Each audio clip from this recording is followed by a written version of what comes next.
नमस्ते। आप लोग बैठिए।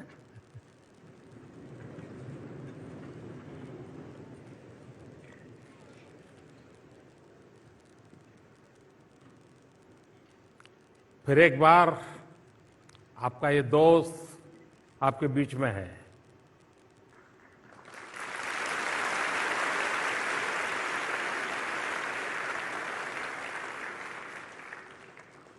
मैं सबसे पहले तो 2020 इस नववर्ष की आप सबको बहुत बहुत शुभकामनाएं देता हूं।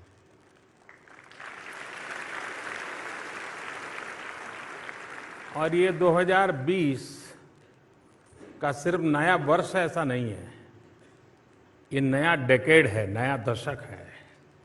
और आपके जीवन में ये दशक जितना महत्वपूर्ण है उतना ही हिंदुस्तान के लिए भी ये दशक सबसे ज्यादा महत्वपूर्ण है।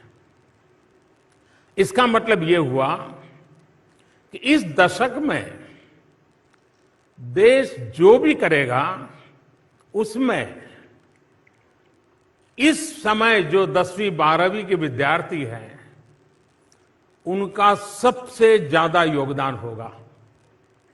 मतलब ये दशक महत्वपूर्ण बने, नई ऊंचाइयों को पाने वाला बने, नए सपने, नए संकल्प, नए अरमान, नई सिद्धियों के साथ आगे बढ़े। ये सब इस पीढ़ी पर ज्यादा निर्भर करता है। और इसलिए भी इस दशक के लिए मैं आपको अनेक अनेक शुभकामनाएं देता हूं।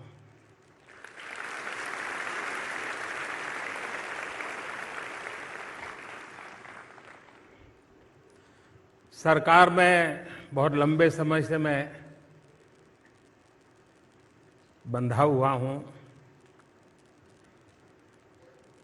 बहुत लंबे अरसे तक मुख्यमंत्री रहा, तो फिर से आप लोगों ने ये काम दे दिया।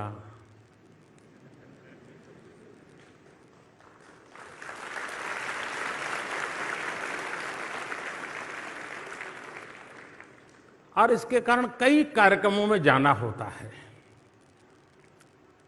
अनेक विविध प्रकार की प्रवृत्तियों से जुड़ने का अवसर मिलता है। हर प्रसंग का एक अपना अनुभव होता है, कुछ जानने को मिलता है, कुछ सीखने को मिलता है। हर एक का अपना अपना महात्म्य होता है। लेकिन अगर कोई मुझे कहे कि सारे इतने कार्यक्रमों के बीच वो कौन सा कार्यक्रम है जो आपको सबसे ज्यादा दिल को छूने वाला है, अपने दिल के करीब है, तो मैं कहूंगा क्या? कौन सा? बिल्कुल सही कहा आप लोगों ने। मुझे बड़ा अच्छा लगता है क्योंकि और मैं जब इसकी तैयारी होती है, जब आप लोग कुछ लिख करके भेजते हैं और मैं देख रहा हूं कि देश के हजारों स्कूल, शायद देश का कोई तहसील ऐसा नहीं होता होगा जो इससे जुड़ता ना हो, तो मुझे भी देश के अलग अलग कोने में युवा मन क्या सोचता है, युवा मन क्या चाहता है, युवा मन क्या कर सकता है, ये मैं भली भांति फील कर सकता हूं। मैं अंदाज कर, अच्छा इतना बढ़िया बता रहे हैं ये बच्चे, तो मन को एक आनंद आता है। उसी प्रकार से जब मैं नौजवानों के साथ हैकेथॉन के कार्यक्रम में जाता हूं, भारत का उज्जवल भविष्य कितनी नई इमेजिनेशन के साथ आगे बढ़ सकता है, ये उसमें अनुभव आता है। तो ऐसे कई कार्यक्रम जहां पर नौजवानों से मिलने का मौका मिलता है। युवा पीढ़ी से बात करने का अवसर मिलता है, तो मेरे लिए भी एक शिक्षा का अवसर होता है। और इसलिए मैं अब ये सीख है कि मैं परीक्षा पे चर्चा न करता तो प्रधानमंत्री की कुर्सी को कोई तकलीफ होने वाली नहीं थी। अगर मैं न करता तो कोई अखबार में एडिटोरियल भी नहीं छपने वाला था कि देश का प्रधानमंत्री क्या करता है, ये करता तो है नहीं। मैंने खुद ने खोज करके अपने जिम्मे लिया है, क्योंकि जैसे आपके माता पिता जब आप 9वीं कक्षा से निकलने की तैयारी में हो, उनके दिमाग में 10वीं 11वीं 12वीं भर जाती है। कुछ भी करोगे, पता नहीं अब 10वीं में आ गया, समझ नहीं आता है, 12वीं है, कौन समझाएगा तुझे? ऐसा कहते कि नहीं कहते? दिन में 100 बार ये डायलॉग सुनते हो ना। तो मुझे लगा कि आपके माता पिता का भी बोझ मुझे थोड़ा हल्का करना चाहिए। तो जो काम वो करते हैं, मैं ही सामूहिक रूप से कर लूं, क्योंकि मैं भी तो आपके परिवार का सदस्य हूं।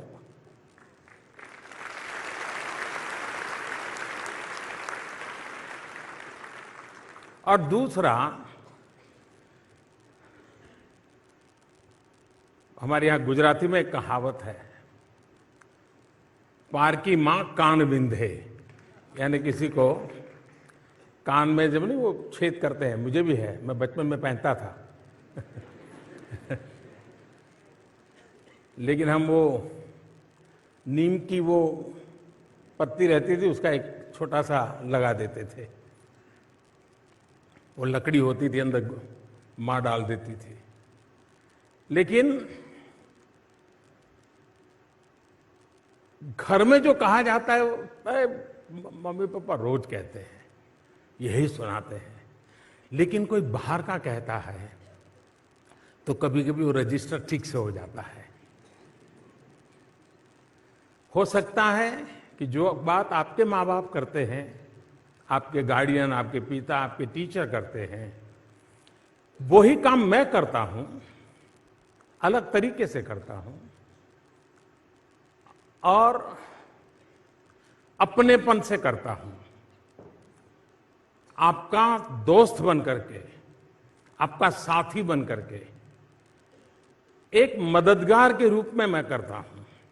इसलिए मुझे भी संतोष मिलता है और आपको भी मैं बोझ नहीं लगता हूं। नहीं लगता हूं ना? है यार, ये प्रधानमंत्री क्या कहेंगे, फिर घर जाएंगे तो यही करना पड़ेगा, ऐसा तो नहीं है ना? तो आज हम बातचीत शुरू करते हैं। और आजकल की फैशन है भाई, हैशटैग विदाउट फिल्टर।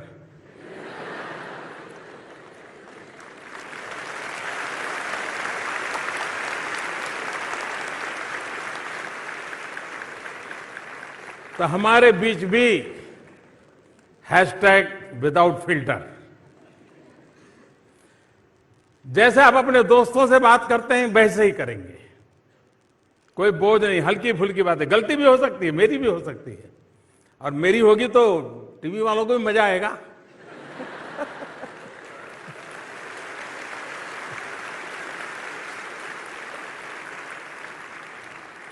मैं ज्यादा तो उनको खुश नहीं कर सकता हूं, लेकिन अगर उनको इससे भी खुशी मिलती है तो मुझे और खुशी होती है। खैर दोस्तों, हल्के फुल्के इस माहौल में अपन बातचीत शुरू करते हैं। पहला सवाल किसका है? माननीय प्रधानमंत्री जी, आपके उत्साहपूर्ण प्रेरक उद्बोधन से सभागार में उत्सव का माहौल बन गया है। इस सभागार में उपस्थित हजारों छात्र छात्राओं के अलावा विश्व भर के 25 देशों से 30 करोड़ से अधिक छात्र, शिक्षक एवं अभिभावक इससे लाभान्वित हो रहे हैं। मान्यवर, आपके आशीर्वाद एवं अनुमति से अब हम सभी विद्यार्थियों, शिक्षकों एवं अभिभावकों के लिए संयुक्त लाभदायक प्रश्नों की श्रृंखला का आरंभ करना चाहते हैं।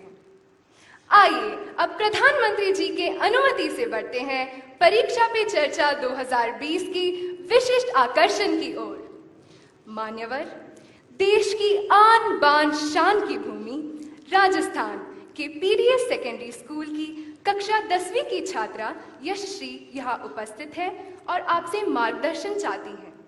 अपना प्रश्न पूछिए Yashashri. Good morning, sir. I, Ashri, from Swami Vivekanand Government Model School, Rajasthan. My classmates and I are appearing for board exams this year. तो इसके बारे में हमारा बहुत बार मूड ऑफ हो जाता है. So, sir, please motivate us and give some suggestions to face the exams without any stress and nervousness. Thank you. धन्यवाद यशश्री। माननीय प्रधानमंत्री जी, यशश्री यह जानना चाहती है कि बोर्ड की परीक्षाओं के विचार उनका मूड ऑफ कर देता है। वह कैसे अपने आप को परिश्रम करने के लिए प्रेरित करे? मैं सोच रहा था नौजवानों का तो मूड ऑफ होना ही नहीं चाहिए।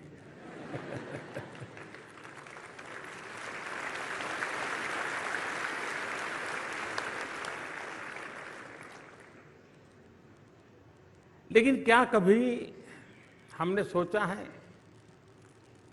कि मूड ऑफ क्यों होता है? अपने खुद के कारण से कि बाहर की परिस्थिति से? ज्यादातर आपने देखा होगा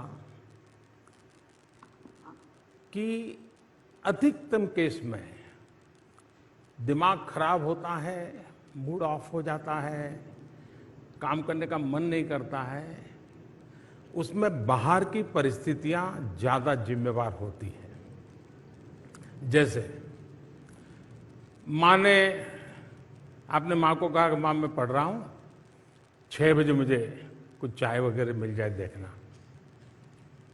फिर आप पढ़ रहे हैं बड़ी मस्ती से, लेकिन बीच बीच में घड़ी देखते हैं 6 बजे कि नहीं बजे।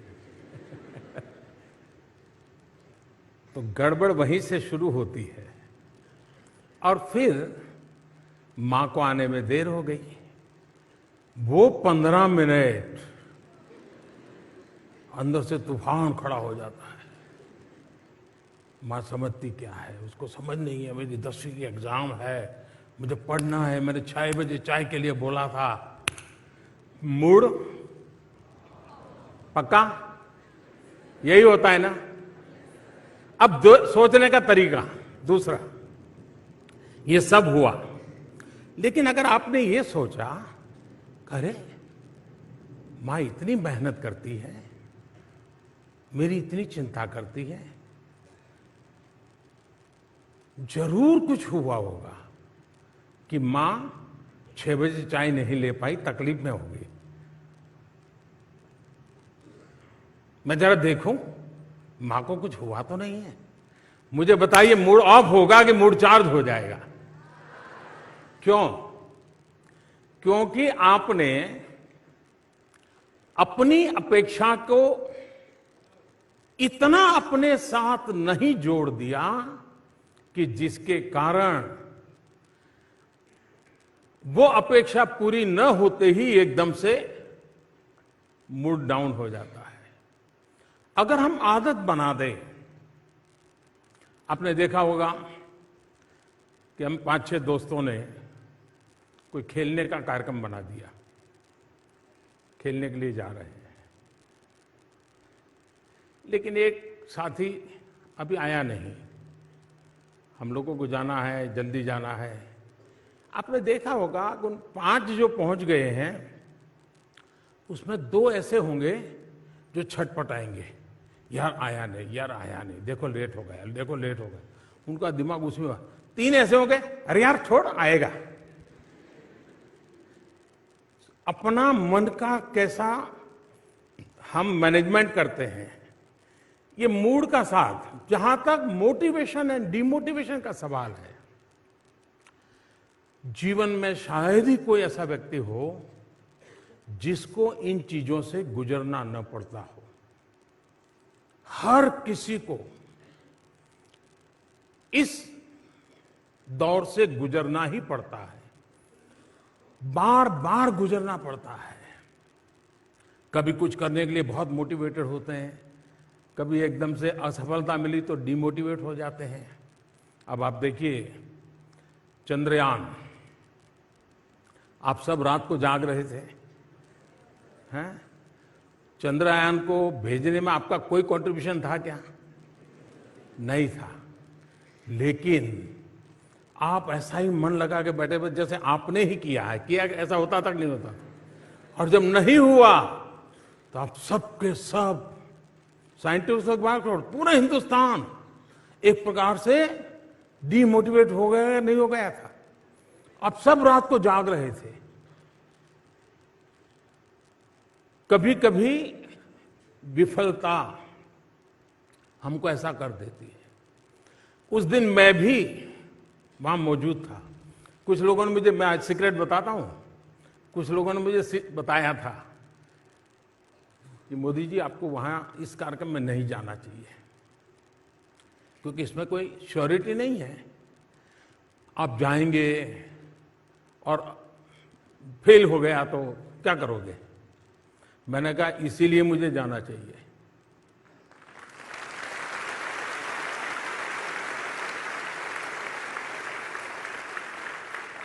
और जब लास्ट कुछ मिनट से मैं देख रहा था साइंटिस्टों के चेहरे पर बदलाव दिख रहा है, तनाव दिख रहा है, एक दूसरे की तरफ ऐसे ऐसे देख रहे हैं, तो मैं समझा कुछ अनहोनी, हम साइंटिस्ट तो है नहीं तो पूरा समझ तो आता नहीं था, लेकिन उनके चेहरे से लगा कुछ अनहोनी हो रही है। फिर थोड़ी देर में आकर के उन्होंने मुझे बताया। मैंने कहा ठीक है, आप ट्राई कर रहे हैं, करिए। मैं बैठा हूं। फिर एक 10 मिनट के बाद उन्होंने बताया साहब नहीं हो रहा है। तो फिर मैं कुछ साइंटिस्टों के साथ वहां बैठा, कुछ बातें की, अंदर भी जाकर के थोड़ा चक्कर लगाया, चिंता मत कीजिए ऐसा करके। फिर मैं रात को करीब 3 बज गए थे, मैं अपने होटल पे गया। लेकिन मैं चैन से बैठ नहीं पाया, सोने का मन नहीं करता था। हमारी जो पीएमओ की टीम है तो वो अपने कमरे में चली गई थी। आधा पौना घंटा ऐसे ही बिताया, मैं चक्कर काट रहा था। तो मैंने कहा ऐसा करो यार, सबको बुलाओ। तो फिर जो बेचारे सो गए थे उनको बुलाया। मैंने कहा देखिए सुबह हमको जाना है, लेकिन हम कार्यक्रम बदल कर देंगे। सुबह हम जल्दी नहीं जाएंगे, देर से जाएंगे। और इन साइंटिस्टों को रात के 3 बज गए हैं, लेकिन क्या सुबह 7, साढ़े 7, 8 बजे इकट्ठे हो सकते हैं क्या? मैं मिलना चाहता हूं। मैं जा सकता था, सुबह उठ करके चला जाता। और जिस देश में कोई नोटिस भी नहीं करता, कोई जरूरत भी नहीं थी, मैं खुद को समझा नहीं पा रहा था। और इसलिए मैं सुबह उन साइंटिस्टों को फिर से इकट्ठा किया, मेरे भाव मैंने व्यक्त किए, उनके परिश्रम को जितनी सराहना की जा सकती है की, देश के सपनों की बातें की। एक पूरा माहौल बदल गया, और वहां बदला ऐसा नहीं, पूरे हिंदुस्तान का बदल गया।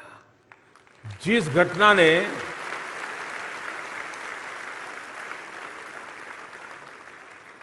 और बाद में क्या हुआ सब आपने टीवी पे देखा है, मैं कहना नहीं चाहता हूं।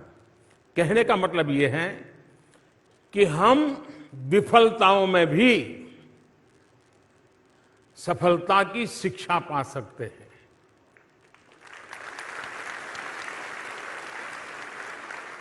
हर प्रयास में हम उत्साह भर सकते हैं। और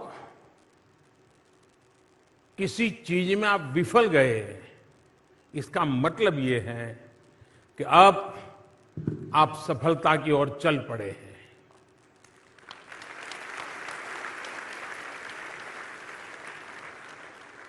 अगर वहीं रुक गए, फिर तो कितने ही ट्रैक्टर लगा दे, आपको खींचने के लिए नहीं निकल सकते हो। ये खुद तय करो तो आप निकल सकते हो। और इसलिए मोटिवेशन, डिमोटिवेशन, आपको मालूम होगा 2001 में शायद कोलकाता में इंडिया और ऑस्ट्रेलिया का क्रिकेट मैच था। तब आप लोग तो, आप में से कुछ लोग होंगे जिनका जन्म भी नहीं हुआ होगा। और ऐसी स्थिति हो गई, भारतीय टीम ऑस्ट्रेलिया के साथ खेल रही है, अभी ऑस्ट्रेलिया की टीम यहाँ पर है। तो 2001 में ऑस्ट्रेलिया और भारत का कोलकाता में मैच था। फॉलो ऑन होना पड़ा, बुरे हाल थे। दोबारा खेलने आए तो फटाफट विकेट जाने लगी। सारा माहौल डिमोटिवेशन का था। ऑडियंस भी नाराजगी अपनी व्यक्त करती ही रहती है, भूल जाती है कि मेरे अपने खेल रहे हैं, जरा उत्साह बढ़ाओ। लेकिन तब क्या आउट हो गए, देखो क्या है, ऐसा होता है। लेकिन आपको याद होगा राहुल द्रविड़ और वीवीएस लक्ष्मण, इन दोनों ने उस पिच पर जो कमाल किया, ऐसे धीरे धीरे धीरे धीरे तक शाम तक खेल को खींचते चले गए, सारी परिस्थिति को उलट कर दिया। इतना ही नहीं, वो जीत करके आ गए मैच को।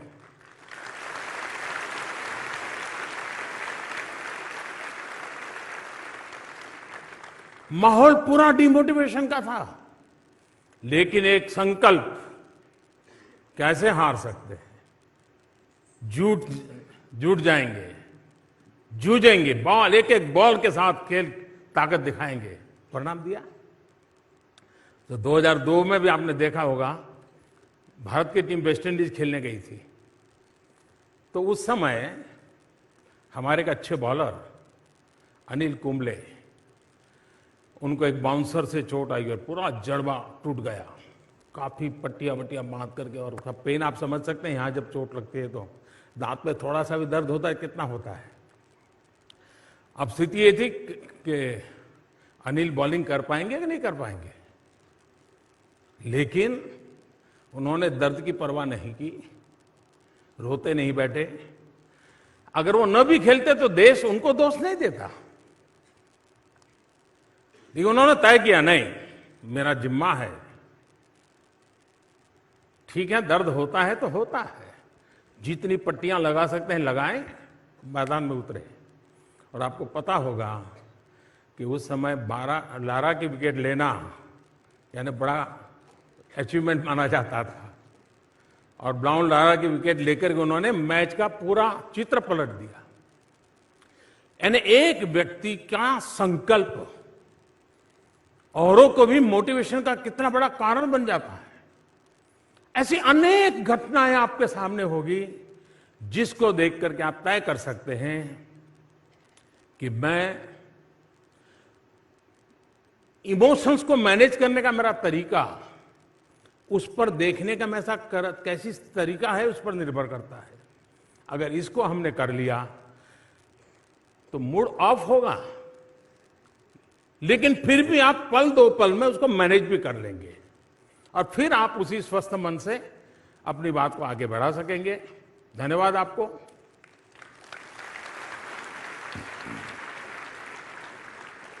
लक्ष्य प्राप्ति में आने वाली सभी बाधाओं का निराकरण आपके वचनों से हो गया माननीय। अब मूड एकदम फ्रेश हो गया सर, धन्यवाद। माननीय प्रधानमंत्री जी की साधना स्थली केदारनाथ के राज्य उत्तराखंड से कक्षा 10वीं के Mayank Negi blooming vale public school श्रीमान से मार्गदर्शन चाहते हैं। May we have the question please.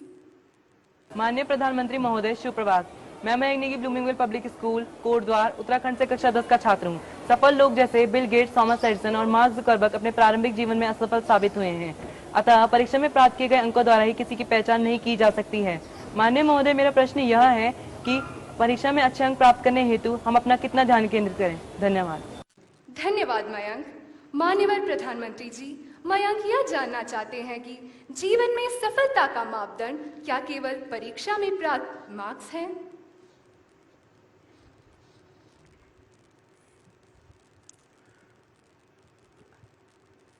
आपकी ये चिंता सही है, और शायद हर विद्यार्थी को घर में और स्कूल में लगातार इसी का मुकाबला करना पड़ता होगा। क्योंकि जाने अनजाने में हम लोग उस दिशा में चल पड़े हैं हमारी शिक्षा को लेकर के, जिसमें सफलता विफलता का एक टर्निंग पॉइंट कुछ विशेष परीक्षाओं के मार्क्स बन गया है। और उसके कारण मन भी उस बात पर रहता है कि बाकी सब बाद में करूंगा, एक बार मार्क्स ले आऊं। मां बाप भी यही एक एनवायरनमेंट क्रिएट करते हैं, करे भाई पहले तुम 10वीं बढ़िया कर लो, फिर कोई प्रॉब्लम नहीं, तुम्हारा रास्ता साफ हो जाएगा। फिर 11वीं में आएंगे तो फिर कहें भाई बात बराबर है लेकिन 12वीं बहुत महत्व की है, जरा इस पर जोर लगा दो। फिर कहेंगे एंट्रेंस एग्जाम महत्व की, इस पर जोर लगा दो। उनका इरादा होता है कि बच्चे को जरा मोटिवेट करें, उत्साहित करें, लेकिन किसी जमाने में शायद यह सत्य होगा, आज दुनिया बहुत बदल चुकी है, संभावनाएं बहुत बढ़ गई है। सिर्फ परीक्षा के अंक ही जिंदगी नहीं है। उसी प्रकार से कोई एक एग्जामिनेशन ये पूरी जिंदगी नहीं है, वो एक पड़ाव है। सबसे पहले हमने हमारे पूरे जीवन का ये महत्वपूर्ण पड़ाव मानना चाहिए, लेकिन यही सब कुछ है ये कभी नहीं मानना चाहिए। जिस दिन मां बाप को मैं खास प्रार्थना करूंगा कि आप बच्चों को ये नहीं तो बस कुछ नहीं, ये जो मूड बना देते हो, मेहरबानी करके ऐसा मत करो। ये हुआ अच्छी बात है, ज्यादा अच्छा हो और अच्छी बात है, लेकिन कुछ न हुआ तो जैसे दुनिया लूट गई, ये सोच बिल्कुल ही आज के युग में उपयुक्त नहीं है। बहुत सारे स्कोप है, जीवन के किसी भी क्षेत्र में जा सकते हैं आप। आपने देखा होगा किसान, हो सकता है स्कूली शिक्षा बहुत कम हुई हो, लेकिन वो सीखता है, अनुभव करता है, टेक्नोलॉजी एडॉप्ट करता है, शिक्षा की अपने खेती की पद्धति बदलता है, आधुनिक करता है, जीवन को कितना बढ़िया बना देता है। और इसलिए मैं साफ कहूंगा कि परीक्षा का महात्म्य है, उसके बावजूद भी परीक्षा ही जिंदगी है, ये सोच से हमें बाहर आना चाहिए। जीवन में कई प्रवृत्तियां होती हैं, कई चीजें होती हैं, इसको लेकर के हम आगे बढ़ सकते हैं।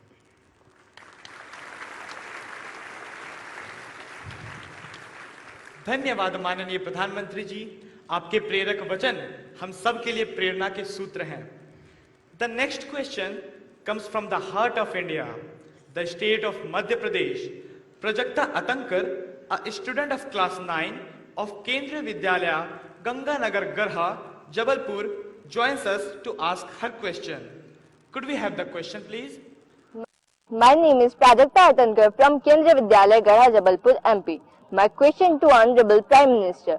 The balance between co-curricular activities and study is very important, but these activities restrict the children. Is it so? मंत्री जी, इसी से मिलता जुलता एक और प्रश्न है। Government girls senior secondary school number 2 Delhi की कक्षा 9वीं की छात्रा रिया नेगी अपने मन में उठने वाले प्रश्न का समाधान चाहती हैं। रिया सभागार में बैठी हैं। रिया, कृपया अपना प्रश्न पूछें।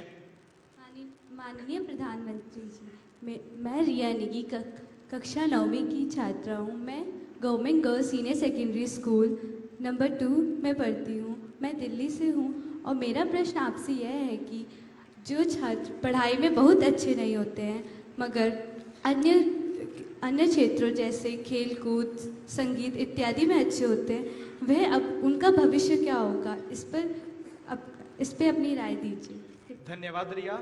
महोदय, एक और भी प्रश्न इसी से मिलता जुलता है। A resident of Hooghly Kolkata, the land of great saint Vivekananda and Nobel laureate Gurudev Rabindranath Tagore, Anamika Bhunia of Jawahar Navodaya Vidyalaya is here with us in the audience to ask her question. Anamika, कृपया अपना प्रश्न पूछिए. Honorable Prime Minister, sir, I am Anamika Bhunia, studying in class 11 science. I am from Jawahar Navodaya Vidyalaya, Hooghly, West Bengal. My question is, how can we make a balance between our extracurricular activities and academic activities? Sir, please give us some suggestions. Thank you. Thank you Anamika. मान्यवर प्राजक्ता, रिया व अनामिका उत्सुक हैं यह जानने को कि पाठ्य सहगामी क्रियाओं व पढ़ाई के बीच सामंजस्य या बैलेंस कैसे स्थापित करें. अच्छा, आप लोगों से मैं एक सवाल पूछना चाहता हूं, जवाब देंगे? आप में से ऐसे कितने लोग हैं जो ये मानते हैं कि कोई भी एक्स्ट्रा करिकुलर एक्टिविटी करता हूं या करती हूं तो मेरी पढ़ाई में नुकसान होता है? ऐसे मानने वाले कितने हैं? कोई नहीं है. अच्छा, जो मानते हैं मेरे लिए पढ़ाई का महत्व है लेकिन जिंदगी को आगे बढ़ाने के लिए अन्य एक्टिविटी भी बहुत जरूरी है, ऐसा मानने वाले कितने हैं? अच्छा, उसमें भी थोड़ा उत्साह कम है. अच्छा, तीसरा सवाल, जो ये मानते हैं हाँ एक्स्ट्रा एक्टिविटी होनी चाहिए और जो समय दे करके रेगुलरली करते भी हैं, ऐसे कौन कौन है? चलिए, ये स्थिति हमें बदलनी है. देखिए, आखिरकार हम जो शिक्षा व्यवस्था से शिक्षा प्राप्त करते हैं वो एक प्रकार से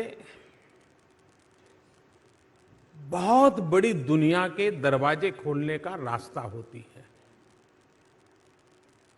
उसी से दुनिया में हम प्रवेश करते हैं. जब बालक अल्फाबेट सीखता है, ए या क, उसका मतलब कि वो एक नई दुनिया में प्रवेश कर रहा है. पहले अल्फाबेट सीखेगा, उसके बाद दो दो अक्षरों का शब्द सीखेगा, फिर 3 अक्षर वाला शब्द सीखेगा, फिर दो दो शब्दों को सीखेगा. शुरू तो किया था क से, लेकिन करते करते करते वो कहां पहुंच गया? क्योंकि वो एक एंट्रेंस पॉइंट था. हमारी पूरी शिक्षा जो है वो हमें कुछ करने, जानने के लिए एक अवसर देती है. उसी को आधार बना करके हमें आगे बढ़ना होता है. कोई अगर सारे गम पधनी सा ये बहुत परफेक्ट कर ले, यानी हिंदुस्तान के टॉप मोस्ट जो म्यूजिक की दुनिया के लोग हैं वो भी उसकी वाहवाही करें, वैसा ही सारे गम पधनी सा, लेकिन वो वहीं रुक जाए तो वो संगीत की दुनिया में कुछ कर सकता है क्या?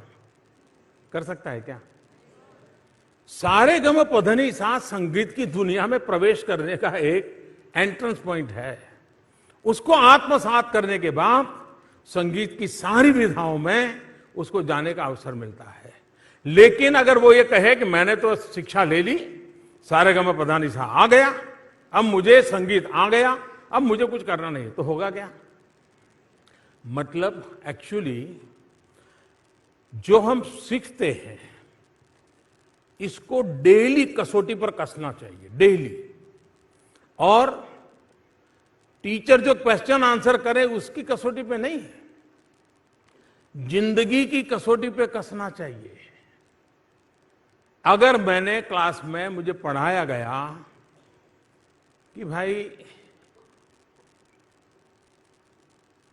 कम बोलने से फायदा होता है, तो फिर कभी कोशिश करनी चाहिए कि जब माँ बाप बहुत डांट रहे हैं, कुछ गलती करके आए हैं, तो ट्रायल करना चाहिए. वो जो कम बोलने वाला कहा था यहां काम आएगा क्या?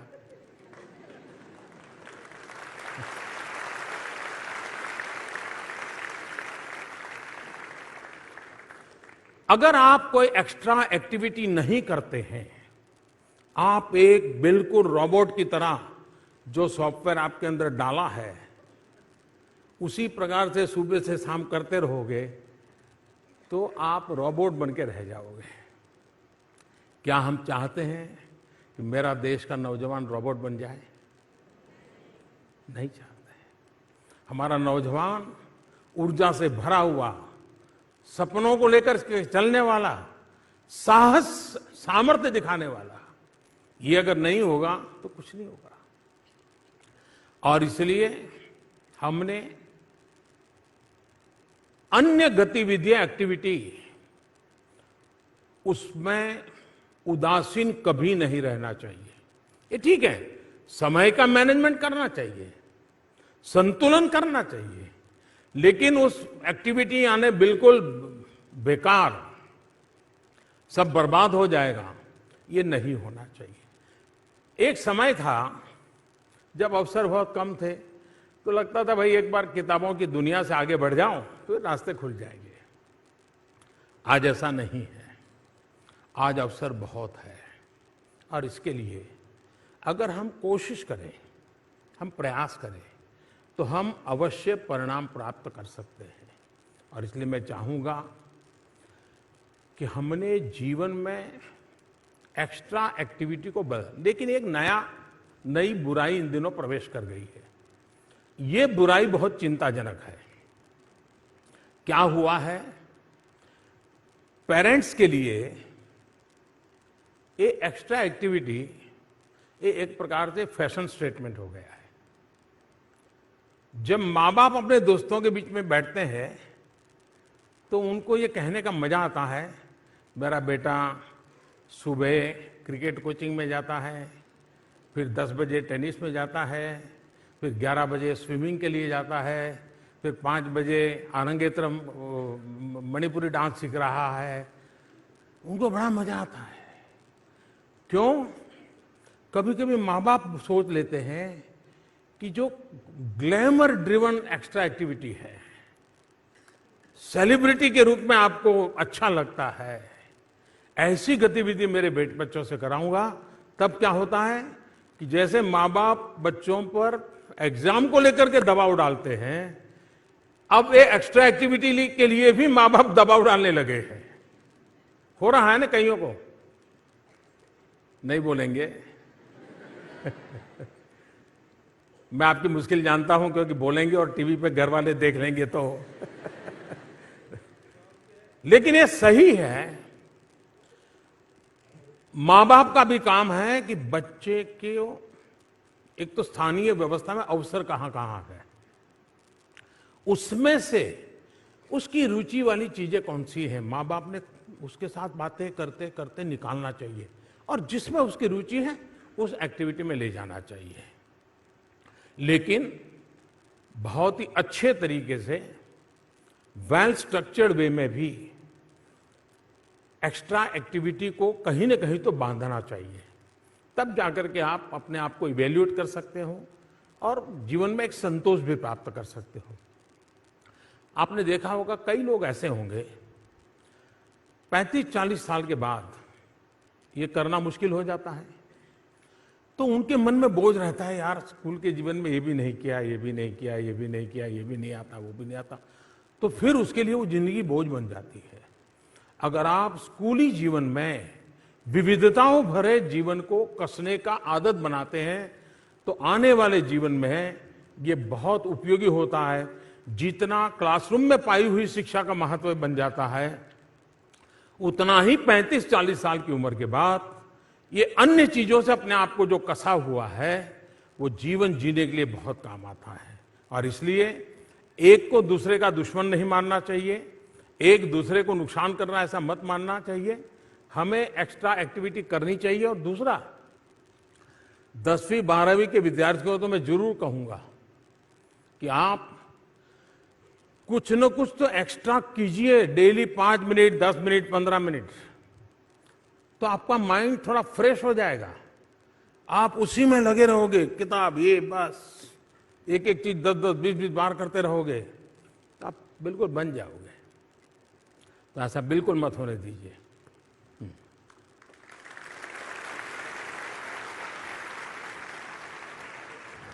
धन्यवाद प्रधानमंत्री जी आपके मार्गदर्शन के लिए। From the islands for their pristine beaches, K. Divya, a class 10 student of Government Model Senior Secondary School, Andaman, she seeks respected Prime Minister's viewpoints on certain issues. Could we have the question, please? Honorable Prime Minister Sir, Namaskar. I am K. Divya of class 10 from Government Model Senior Secondary School, Andaman and Nicobar Islands. My question to you is, what should be the role of modern technology in a student's life? Question comes from Deepesh Rai, a student of class 12 of Namchi Senior Secondary School, South Sikkim, and has travelled all the way from Sikkim to be here with us in the audience to ask his question. Deepesh, अपना प्रश्न पूछिए। Good morning, everyone. Honorable Prime Minister, my name is Deepesh Rai, studying in class 12 from Namchi Senior Secondary School, Sikkim. So my question is that many children in the world are using educational technology to learn better. So how can it help us? धन्यवाद दीपेश महोदय। दिव्या व दीपेश जानना चाहते हैं कि विज्ञान और technology छात्र जीवन में किस प्रकार सहायक हो सकते हैं। कृपया मार्गदर्शन करें। शायद पिछली शताब्दी के आखिरी कालखंड और इस शताब्दी का आरंभ कालखंड विज्ञान और टेक्नोलॉजी ने पूर्ण रूप से जीवन को बदल दिया है। एक प्रकार से जीवन भी टेक्नोलॉजी ड्रिवन हो गया है और इसलिए टेक्नोलॉजी का भय ये कतई अपने जीवन में आने नहीं देना चाहिए।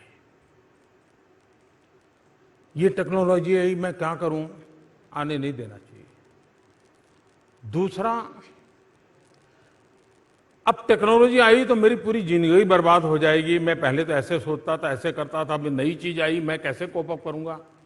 जी नहीं, टेक्नोलॉजी को हम अपना दोस्त माने, बदलती हुई टेक्नोलॉजी को हम पहले से समझने की कोशिश करें, हम प्रोएक्टिव हो।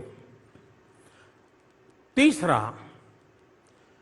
क्या सिर्फ टेक्नोलॉजी का ज्ञान होना इनफ है? क्या दोस्तों के बीच में छटाके मारने के लिए काम आएगा कि मुझे ये पता है कि दुनिया में ये हो रहा है, कैमरा ऐसा निकला है, मोबाइल फोन ऐसा निकला है? नहीं। जब मैं टेक्नोलॉजी के विषय में जानता हूं तो मेरी कोशिश रहनी चाहिए कि मैं जिस प्रकार की सोच को लेकर के काम कर रहा हूं, मेरे लिए इसमें उपयोगी कैसे होगा। क्या मैं टेक्नोलॉजी को मेरे लिए लाऊंगा कि टेक्नोलॉजी मेरा समय खा जाएगी? ज्यादातर अनुभव ये आ रहा है कि कईयों का समय टेक्नोलॉजी चोरी कर लेती है। आप में से कितने हैं जो स्मार्टफोन उपयोग करते हैं? बताइए ना, संकोच मत कीजिए, आपके टीचर नहीं देख रहे हैं। अब जरा सोचिए, ये स्मार्टफोन कितना समय आपका चोरी करता है, और मान लीजिए उसमें से 10% कम करके अपने माँ, दादा, दादी इनके साथ अगर बिताए 10 मिनट में कह रहा हूं, ज्यादा नहीं। आज आपका स्मार्टफोन जितना समय खाता है, जितनी चोरी कर जाता है, उसमें से 10 मिनट अपने दादा, दादी, माँ उनके साथ बैठ के बिताओ तो टेक्नोलॉजी ज्यादा उपकारक बनेगी कि दादा दादी के साथ खुले मन से 10 मिनट की बात उपकारक क्या होगा? मतलब टेक्नोलॉजी हमारा समय चोरी कर जाए, टेक्नोलॉजी हमें खींच के ले जाए, इससे हमें बचना चाहिए। हमारे में वो ताकत होनी चाहिए कि मैं टेक्नोलॉजी को मेरे कब्जे में रखूंगा, मैं टेक्नोलॉजी को मेरी इच्छा के अनुसार उपयोग करूंगा। और इसलिए टेक्नोलॉजी के प्रति और मुझे खुशी होती है, आप देखिए कभी रेलवे स्टेशन पे जाइए, रेलवे स्टेशन पे एक पूछताछ की विंडो होती है, वहां पर कोई अफसर बैठे होते हैं, ट्रेन कब आएगी, क्या जाएगी, रिजर्वेशन का पूछने के लिए जाते हैं। लेकिन उसी पर एक बहुत बड़ा बोर्ड लगा रहता है, और आजकल तो इलेक्ट्रॉनिक सिस्टम वाला बोर्ड होता है, उस पर सब लिखा होता है, ये ट्रेन का नाम है, कहाँ से कहाँ जाती है, कितने नंबर के प्लेटफॉर्म पर आएगी, लेट चल रही है कि समय पर, सब लिखा हुआ होता है। लेकिन हम जो पुरानी पीढ़ी के लोग हैं, वे क्या करते हैं, खिड़की के पास कतार लगा के खड़े हो जाएंगे, हैं 20 नंबर 30 नंबर खड़ा रहूंगा, ऊपर देखूंगा, पढ़ूंगा नहीं। मेरे सवाल का जवाब वहां है, वो बता रहा है कि दिल्ली एक्सप्रेस, जम्मू तावी एक्सप्रेस इतने बजे जाने वाला है, इतने नंबर पे जाएगा, 5 मिनट लेट है, 7 मिनट। लेकिन मैं जब तक उसको नहीं पूछता हूं, आपने देखा होगा बहुत लोग होते हैं कि किसी को मैसेज करेंगे, फिर फोन करके पूछेंगे मेरा मैसेज मिला।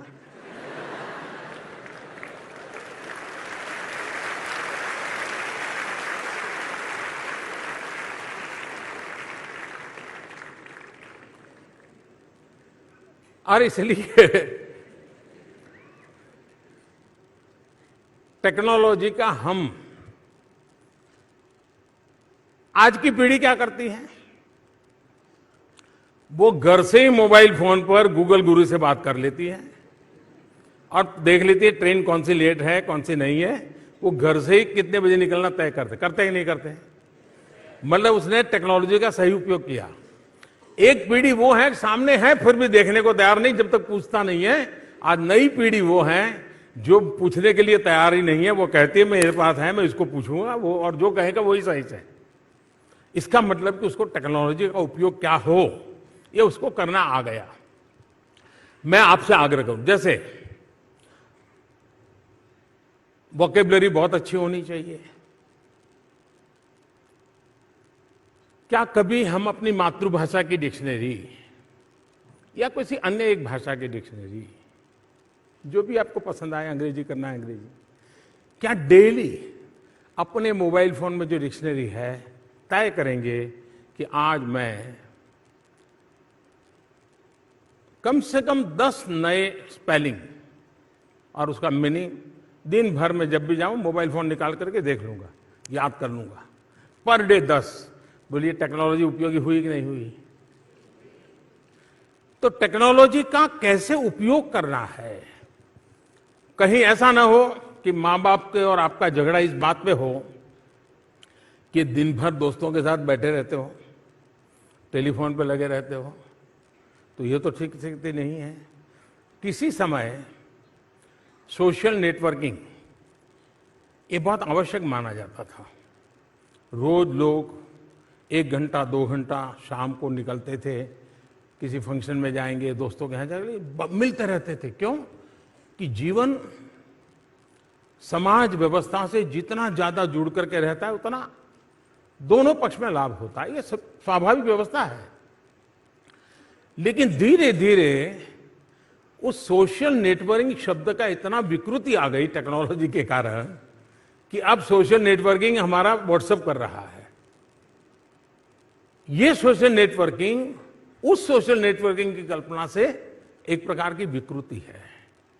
पहले हम अपने दोस्त को जन्मदिन है तो सुबह चले जाते थे, जरा सरप्राइज देने का मजा आता था। अब क्या, रात को 12 बजे भी टेक्नोलॉजी को बता करके दे दो, टेक्नोलॉजी ही व्हाट्सएप कर देती है, मैं सो जाता हूं। अब ये जो जीवन की जगह प्राण तत्व को अगर टेक्नोलॉजी हड़प कर लेगी तो फिर जिंदगी हमारी बहुत शुष्क हो जाएगी। और इसलिए टेक्नोलॉजी का मैक्सिमम उपयोग भी होना चाहिए, लेकिन हम टेक्नोलॉजी के गुलाम नहीं होने चाहिए। लेकिन टेक्नोलॉजी हर पल बदलती जा रही है जी। आपको अपने जीवन को आगे बढ़ाना है, हर नई टेक्नोलॉजी के प्रति आपकी रुचि होनी चाहिए, जानना चाहिए, समय निकाल करके औरों को पूछना चाहिए क्या नई टेक्नोलॉजी आई है। इसकी भी रुचि विद्यार्थी काल में हमने डेवलप करनी चाहिए। इससे आपको बहुत लाभ मिलेगा। मैं व्यक्तिगत जीवन में कह सकता हूं कि टेक्नोलॉजी के प्रति मेरा जो आकर्षण रहा, टेक्नोलॉजी में मुझे आता कुछ नहीं है, लेकिन जानने का शौक रहा। क्या है वे, किसी को सुनता हूं तो तुरंत पूछता हूं। हवाई जहाज में मेरे बगल में कोई बैठा हो, अब तो वो मौका नहीं मिलता है क्योंकि अब तो सरकारी व्यवस्था में फंसा पड़ा हूं, लेकिन पहले जहाज में जब जाता था तो मैं कोई बगल में किसी है तो पूछता था, अरे भाई ये क्या चीज़ है आपके पास, इसका क्या उपयोग होता है, कैसे होता है। क्यूरियोसिटी मेरे मन में रहती है और मुझे उसका बहुत बड़ा लाभ मिलता है। मैं भी आपसे चाहूँगा कि टेक्नोलॉजी को अपने जीवन के विकास में एक साथी के रूप में जोड़ दीजिए आप, लेकिन जिंदगी का हिस्सा टेक्नोलॉजी मत बनने दीजिए, जिंदगी का हिस्सा। और इसके लिए आपने देखा होगा आजकल परिवार में 3 लोग हैं, सभी 3 कोने में बैठे हैं, हर कोई मोबाइल में बिजी है। 2 काम आप कर सकते हैं, क्या करेंगे? करेंगे? मैंने काम तो बताया नहीं, क्या करोगे? देखिए, एक काम आप जीवन में तय करेंगे, पर डे इतना समय मेरा 1 घंटा 2 घंटा केयरफुल, जो मैं खाली हूं, लेकिन मैं अपने आप को टेक्नोलॉजी से दूर रखूंगा। पर डे 1 घंटा 2 घंटा टेक्नोलॉजी फ्री आवर। क्या कर सकते हैं आप? कोई गैजेट नहीं, कुछ नहीं। मैं, मेरे परिवार, मेरे दोस्त, मेरा बगीचा, मेरे घर में अगर कुत्ता है तो कुत्ता, जो भी है, बिल्ली है तो बिल्ली, जो भी है, ये 1 घंटा मैं तय करूं नो टेक्नोलॉजी। ऐसा कर सकते हैं क्या? जिस परिवार में 2-3 कमरे होते हैं, कुछ बहुत ही गरीब परिवार हैं, उनके लिए तो टेक्नोलॉजी का प्रॉब्लम भी नहीं है, लेकिन 2-3 कमरे हैं, क्या आप तय कर सकते हैं माँ बाप से आज बैठ करके वापिस जाने के बाद कि घर के अंदर 1 कमरा ऐसा तय करेंगे जिसमें टेक्नोलॉजी को नो एंट्री।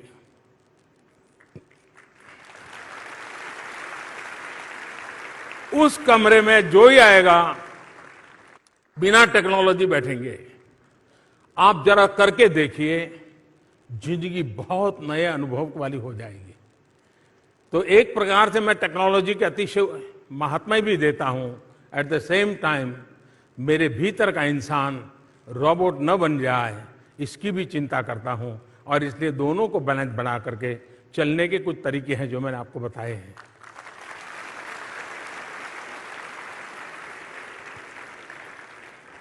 मान्यवर, आपके सानिध्य को पाकर हम जीवन में अवश्य सफलता प्राप्त करेंगे। आपका धन्यवाद। उगते सूरज का प्रदेश अरुणाचल, यहाँ के जेएनवी पापनपारे से तापी अकू सभागार में उपस्थित है। आपसे कुछ प्रश्न पूछना चाहती हैं माननीय प्रधानमंत्री जी। अकू, अपना प्रश्न पूछिए। Honorable Prime Minister, very warm greeting from the land of rising sun, Arunachal Pradesh. I am Tapi Aku, studying in Standard 12 from JNB Papumpare, Arunachal Pradesh. प्रधानमंत्री जी, आपने पार्लियामेंट में अधिकारों और कर्तव्यों पर भाषण दिया था, वो मुझे बहुत पसंद आया। आपके अनुसार देश के नागरिकों को कर्तव्यों के प्रति हम कैसे सजग बना सकते हैं? धन्यवाद। धन्यवाद अकू। For a question similar to this one, we have with us Shailesh Kumar from KV Gil Nagar, Chennai. He's a class 11 student from Tamil Nadu, a state famed for its heritage temples. The next question is from him. Could we have the question, please? Namaskar, sir. My name is P. Shailesh Kumar. I am a student of class 11 studying in Kendra Vidyalaya, Gilnagar, Chennai. Sir, being a student, what are my rights and what duties I need to perform? Thank you. Thank you, Shailesh. इससे मिलता जुलता एक प्रश्न और भी है। मान्यवर, राष्ट्रपिता महात्मा गांधी, दयानंद सरस्वती तथा सरदार वल्लभ भाई पटेल जैसे व्यक्तित्व से गौरवान्वित गुजरात के महाराजा अग्रसेन विद्यालय से गुनाक्षी शर्मा इस साक्षात आपसे अपना प्रश्न पूछना चाहती हैं। गुनाक्षी, अपना प्रश्न पूछिए। सुप्रभात। मेरा नाम गुनाक्षी शर्मा है। मैं कक्षा 10वीं की छात्रा हूँ। मैं अहमदाबाद गुजरात के महाराजा अग्रसेन विद्यालय में पढ़ती हूँ।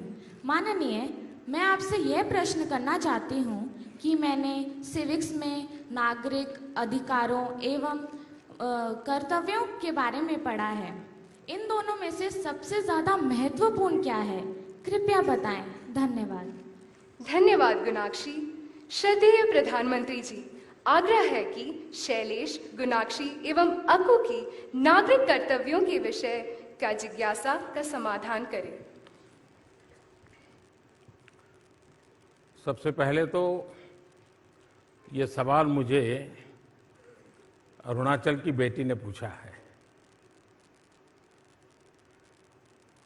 और मैं स्वाभाविक मानता हूं कि अरुणाचल की बेटी के मन से ऐसा ही सवाल निकलेगा।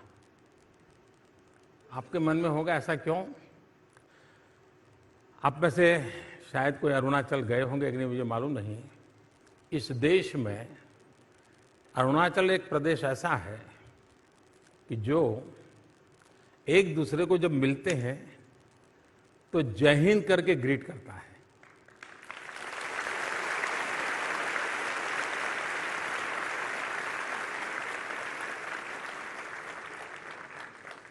ये हिंदुस्तान में बहुत रेयर है। आपको कोई भी मिलेगा तो जय हिंद करेगा।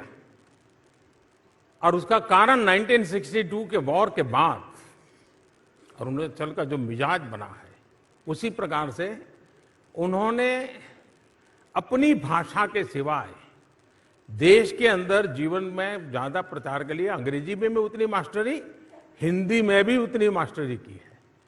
आप वहां के बच्चों को मिलोगे तो आपको लगेगा, और मैं आप सबसे आग्रह करूंगा कि कभी न कभी वैकेशन में दौरा करने का मन करे तो आप नॉर्थ ईस्ट जरूर जाइए। जाएंगे? नहीं, पहले तो सिंगापुर जाएंगे, फिर दुबई जाएंगे, हैं, उसके बाद मौका मिला तो जाएंगे। ऐसा करेंगे ना? हमारा देश सचमुच में अद्भुत है, अनुभव करने जैसा है। मैं आज यहाँ जब आया तो अलग अलग बच्चों के जो पेंटिंग थे वो मुझे बता रहे थे, लेकिन उसके साथ साथ एक बड़ा अच्छा सुखद अनुभव रहा कि बच्चे अपनी मातृभाषा के सिवाय किसी दूसरी भाषा में अपना परिचय करवा रहे थे। महाराष्ट्र की बच्ची उड़िया भाषा में परिचय करवा रही थी, देहरादून की बच्ची मलयालम भाषा में परिचय करवा रही थी। क्यों? तो एक भारत श्रेष्ठ भारत, ये जो एक हम लोगों का काम चल रहा है, उसको लेकर के इन सब बच्चों ने कोशिश की है। और मैं आप सबसे भी आग्रह करूंगा, अपनी मातृभाषा, फिर अंग्रेजी भाषा, उसके बाद हिंदी भाषा, उसके सिवाय हमारे देश में इतना समृद्ध खजाना है, कोई न कोई एक भाषा से परिचय करना चाहिए, ये जरूर करना चाहिए। अब विषय आया है कर्तव्य। एक तो अधिकार और कर्तव्य, ये साथ साथ जो बोला जाता है वहीं से गड़बड़ हो जाती है। यानी अधिकार भाव कोई एक व्यवस्था है, कर्तव्य भाव कोई दूसरी व्यवस्था है। जी नहीं, हमारे कर्तव्य में ही सबके अधिकार समाहित है।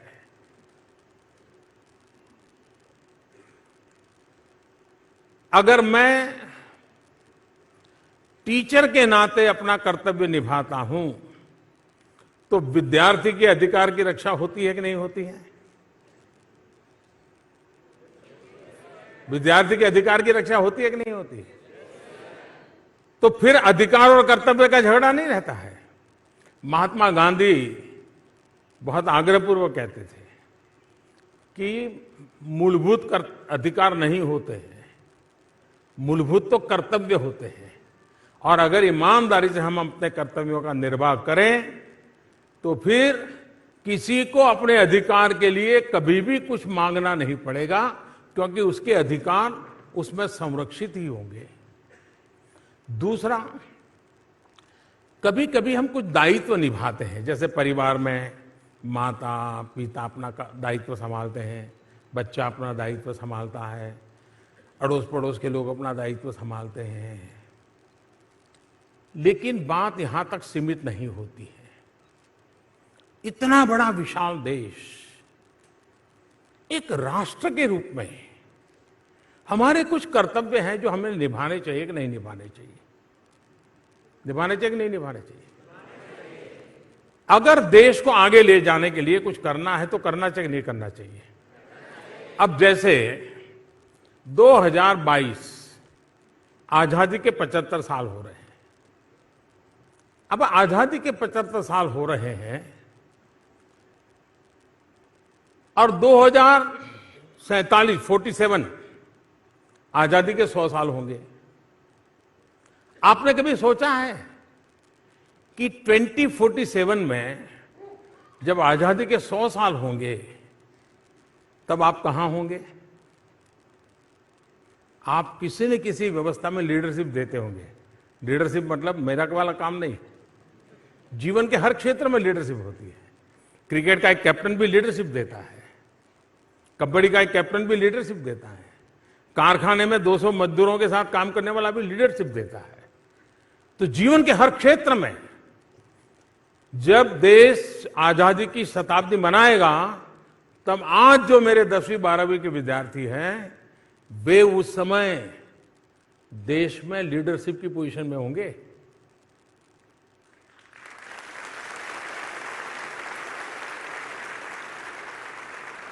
अब आप सोचिए कि जब देश आजादी के 100 साल मनाएगा, आप लीडर होंगे। उस समय लीडरशिप के समय आपको बिल्कुल टूटी फूटी फालतू व्यवस्था मिल जाए और फिर आपको कहे लीडरशिप करो तो अच्छा रहेगा क्या? तो मजबूत व्यवस्था चाहिए कि नहीं? मजबूत व्यवस्था होना चाहिए कि नहीं होना चाहिए? अब जो भी देश मजबूत बनेगा तो किसके काम आएगा भाई? आज जो 80-90 साल वाला है उसके काम आने वाला है क्या? नहीं आएगा। देश का अगर पर्यावरण की रक्षा होती है तो किसके काम आएगा? देश के अंदर संसाधनों का सदुपयोग होता है तो किसके काम आएगा? देश की इकोनॉमी आगे बढ़ती है तो किसके काम आएगा? इसका मतलब यह हुआ, मानो 2022 आजादी के 75 साल है। इस देश के लिए कई लोगों ने अपनी जान की बाजी लगा दी थी, फांसी के तख्त पर चढ़ गए थे, अंडमान निकोबार की जेलों में जिंदगी गुजार दी थी। किस लिए? देश आजाद बने। आजाद मतलब झंडा बदले इतना थोड़ा है। हम आत्मनिर्भर बने, हमारा आत्मगौरव बढ़े, हम आत्मसम्मान से जिए। मैं इसके लिए कौन सा कर्तव्य निभा सकूं जो इस भाव को मजबूत करता है? उन कर्तव्यों का मुझे पालन करना चाहिए। जैसे क्या मैं तय कर सकता हूं कि 2022 आजादी 75 साल होते हैं, मैं और मेरे परिवार में हम जो भी कुछ खरीदना होगा हम लोकल खरीदेंगे, मेक इन इंडिया चीज ही लेंगे। अगर बिल्कुल हमारे देश में उपलब्धि नहीं है तो ठीक है, बाहर से लाएंगे। मुझे बताइए, कर्तव्य हुआ कि नहीं हुआ? देश का भला होगा कि नहीं होगा? देश की इकोनॉमी को ताकत मिलेगी नहीं कि मिलेगी? लेकिन अगर हम रेडीमेड चीजें लाएंगे, क्रैकर भी बाहर से ला करके धमाका करेंगे तो क्या होगा? तो हमारे अपने आपने देखा होगा कुछ लोग बहुत ही जागरूक होते हैं, स्वच्छता के विषय में बहुत ही कॉन्शियस होते हैं, इसलिए सुबह जल्दी उठ जाते हैं, पूरे घर की सफाई कर देते हैं। सफाई करने के बाद क्या करते हैं? बाहर निकल के देखते हैं पड़ोसी वाला सोया है कि जागता है, और धीरे से वो कूड़ा कचरा वहां छोड़ देते हैं।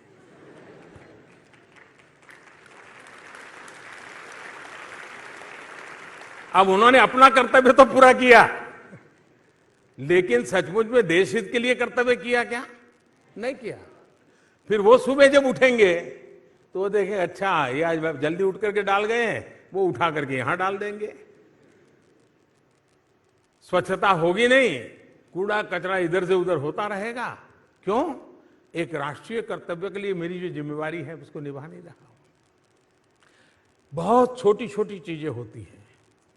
मैं घर में अगर बिजली फालतू में नहीं जलने देता हूं, पानी को नहीं जाने देता हूं, मैं बिना टिकट कभी ट्रेन में सफर करने वाले को स्वीकार नहीं करता हूं। बहुत सी चीजें हैं जो जीवन में एक एक हिंदुस्तानी करे तो देश बहुत तेजी से बदल सकता है। और इसलिए एक नागरिक, ये बात सही है कि इन दिनों सिलेबस ऐसे बदल गए हैं और उतने सिलेबस का बढ़ चढ़ करके हो गया है कि शायद जो हम लोग जब पढ़ते थे तब नागरिक शास्त्र पढ़ाया जाता था, शायद अब वो धीरे धीरे कम होता जा रहा है। लेकिन हम सबका कर्तव्य है कि एक नागरिक के नाते अपने कर्तव्यों को प्राथमिकता दे। अपने लिए भी उपयोगी होगा, समाज जीवन के लिए भी उपयोगी होगा, और उसके लिए हमारे प्रयास साथ। और आपने देखा होगा नई पीढ़ी, एयरपोर्ट पे देखोगे क्यों खड़ी है तो नई पीढ़ी क्यों तोड़ती नहीं है, और एकांत व्यक्ति अगर क्यों तोड़ता है तो सारे लोग गुस्सा करते हैं, क्योंकि वो अपनी डिसिप्लिन का कर्तव्य निभाता है। यही समाज जीवन में अगर स्वभाव बन जाता है तो देश का बहुत भला होगा।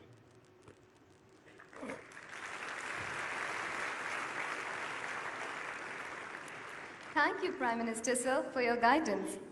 माननीय, आंध्र प्रदेश के एटीपाका स्थित जवाहर नवोदय विद्यालय की कक्षा 10वीं के छात्र जावेद पवार आपसे एक प्रश्न पूछना चाहते हैं। Could we have the question, please?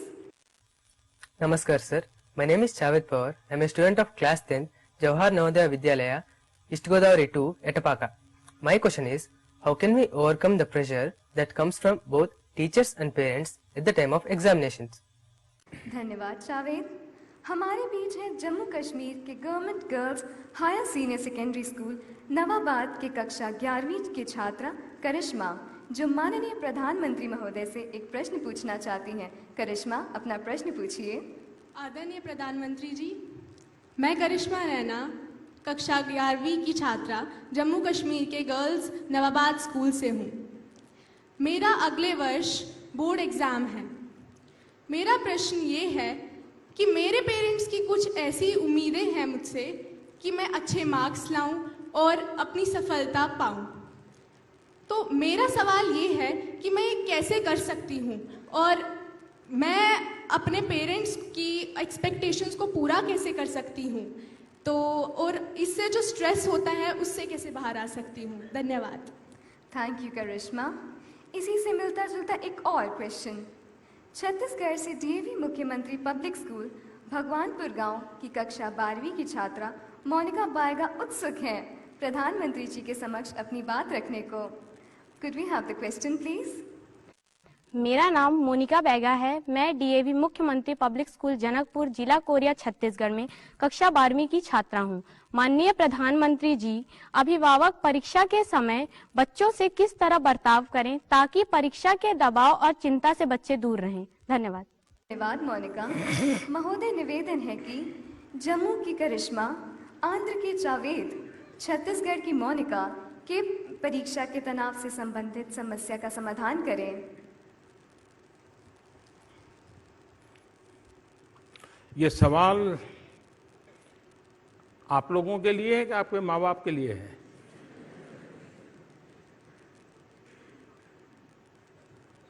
आपको लगता है कि जो बात आप अपने मम्मी पापा को नहीं कह पा रहे हैं वो आज मोदी जी सुना दे।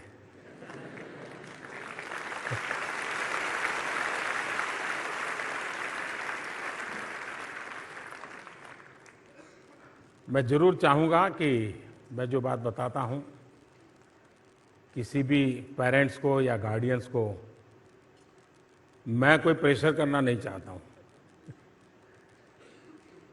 मैं कोई दबाव डालना नहीं चाहता हूं, और नहीं मैं उनके बच्चों को बिगाड़ना चाहता हूं कि उनके माँ वो अपने पेरेंट्स के खिलाफ बगावत करने की आदत बना दे, ऐसा भी नहीं चाहता। ये बात सही है कि हमने देखा होगा वो स्टील का अगर स्प्रिंग होता है, अगर स्प्रिंग एक सीमा तक खींचते रहोगे तो उसका उपयोग है, लेकिन बहुत ज्यादा खींच दिया तो क्या होगा? तार बन जाएगा। फिर वो स्प्रिंग का काम करेगा क्या? माँ बाप ने भी ये सोचना चाहिए, टीचर्स ने भी सोचना चाहिए, उनको अंदाज होना चाहिए कि जिस स्टूडेंट के साथ या जिस बच्चे के साथ हम व्यवहार कर रहे हैं उसकी कैपेबिलिटी कितनी है, ये माँ बाप को, टीचर को अंदाज होना चाहिए और उसको प्रोत्साहित करना चाहिए, प्रोत्साहित करना चाहिए। और इसलिए मेरी माँ बाप को तो यही सलाह है कि आप कितनी भी बड़ी आयु के क्यों ना हुए हो, आपके बच्चे कितने ही बड़े क्यों ना हुए हो, आप हर पल खुद के लिए, बच्चों के लिए नहीं, खुद के लिए मन में भाव कीजिए कि आप जब आपके बच्चे 2 साल के, 3 साल के थे, 4 साल के थे, तब माता पिता के रूप में आप उनके साथ कैसे व्यवहार करते थे?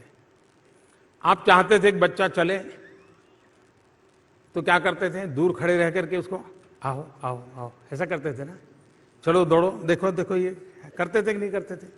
फिर वो बच्चा दौड़ता था कि नहीं दौड़ता था? कोई दबाव डालते थे क्या? हाँ, ऐसे पकड़ करके चल, ऐसा करते थे क्या? नहीं करते थे। आप उसको प्यार से प्रेरित करते थे, उत्साहित करते थे, उसके अंदर की ताकत को जगा। अच्छा मान लो चलते चलते गिर जाता था तो क्या करते थे? चांटा मार देते थे, आधे घंटे से मैं कर रही हूं और तुम चलते भी नहीं गए, फिर गिर गए, कितनी बार खड़ा करो? ऐसा करती कोई माँ? नहीं करती है। अरे वाह, शाबाश, ताली बजाती है। बच्चा गिर जाए और माँ ताली बजा रही है। कोई बहुत बड़ा बुद्धिमान व्यक्ति होगा तो वो देखो कैसी माँ है, बच्चा गिर गया और ताली बजा रही है। लेकिन उस माँ को मालूम है कि अभी चलते चलते गिरा है, मुझे उसको उत्साहित करना है। मैं माँ बाप को यही कहूंगा कि आप, बच्चे बड़े हो गए हैं ये स्वीकारिए। ऐसा नहीं कि अब भी वो तो 3 साल का है, भले 12वीं में पढ़ता है, ऐसा भी नहीं। बच्चा बड़ा है वो स्वीकार कीजिए, लेकिन खुद को आप, जब वो 3 साल के, 4 साल के बच्चे थे, तब जो आपकी साइकी थी उनको मदद करने की, उसको जीवन भर जिंदा रखिए।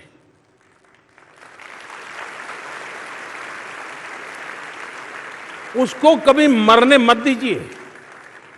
जिस परिवार में माँ बाप की ये सोच होती है कि मैं मेरे बच्चों में, उनको जहां जाना है, जैसे जाना है, रास्ता अगर सही है तो मैं हमेशा प्रोत्साहित करने के लिए प्रयास करूं। परस्यू करना चाहिए, प्रेशर नहीं करना चाहिए। अब परस्यू और प्रेशर के बीच में बहुत ही नैरो लाइन है। ये बैलेंस कैसे बनाना, और इसके लिए मैं बच्चों से भी आग्रह करूंगा और माँ बाप से आग्रह करूंगा कि वो कभी, जिनके साथ बच्चे कंफर्ट है, उनको कभी कहिए कि भी वो समय निकाल के आपके घर आए, दादा दादी हो, नाना नानी हो, चाचा चाची हो, कोई एक टीचर हो, उनको कहिए जरा घर पे आइए चाय पीने के लिए, और धीरे से बच्चे को उसके साथ छोड़ दीजिए और आप दूसरे कमरे में चले जाइए। और टीचर को बताइए, उस गार्डियन को बता के रखिए कि उससे बातें करे, खुल करके बातें करे, वो उसमें से खोजे, और फिर वो उसके माँ बाप को बता दे अकेले में कि मैं आज उससे आधा घंटा बात की, ये उसके मन में चल रहा है, आप लोगों को इसको एड्रेस करना चाहिए। अगर ये थोड़ा मैकेनिज्म बन जाए, पहले ये मैकेनिज्म था क्योंकि जॉइंट फैमिली थे घर में, और भारत का बच्चा सुपर पॉलिटिशियन होता है,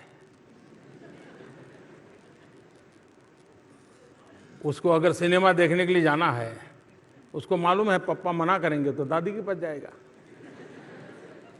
उसको मालूम है कि नए कपड़े लाने हैं, माँ मना करेगी तो पापा के पास जाएगा। उसको बराबर मालूम रहता है घर में किससे क्या करना है। ये क्षमता उसके अंदर आ जाती है। उस बालक को माँ परिवार में भी इसी रूप में किया। इसका मतलब ये नहीं कि उसको आगे बढ़ने के लिए प्रोत्साहित ही न करें। नहीं भी मोदी जी ने कहा था ज्यादा इंटरफियर मत करो, ऐसा नहीं। आप उसको जानो, जान करके उसको जताओ कि देख तेरे अंदर ये ताकत पड़ी है, तेरे में विशेषता है, तुम इसको क्यों उपयोग नहीं करते हो, देखो कोशिश करो। जितना ज्यादा प्रोत्साहित करोगे उतना परिणाम ज्यादा मिलेगा, जितना प्रेशर करोगे उतनी समस्या को बल मिलेगा। अब माँ बाप को तय करना है, टीचर को तय करना है कि हमें समस्या को बल देना है कि प्रोत्साहित करके उसको ही शक्ति में परिवर्तित करना है। मैं रास्ता चुनूंगा प्रोत्साहित करना, हर बालक की शक्ति को उजागर करना, उसको प्रोत्साहित करना, इसी को मैं बल दूंगा।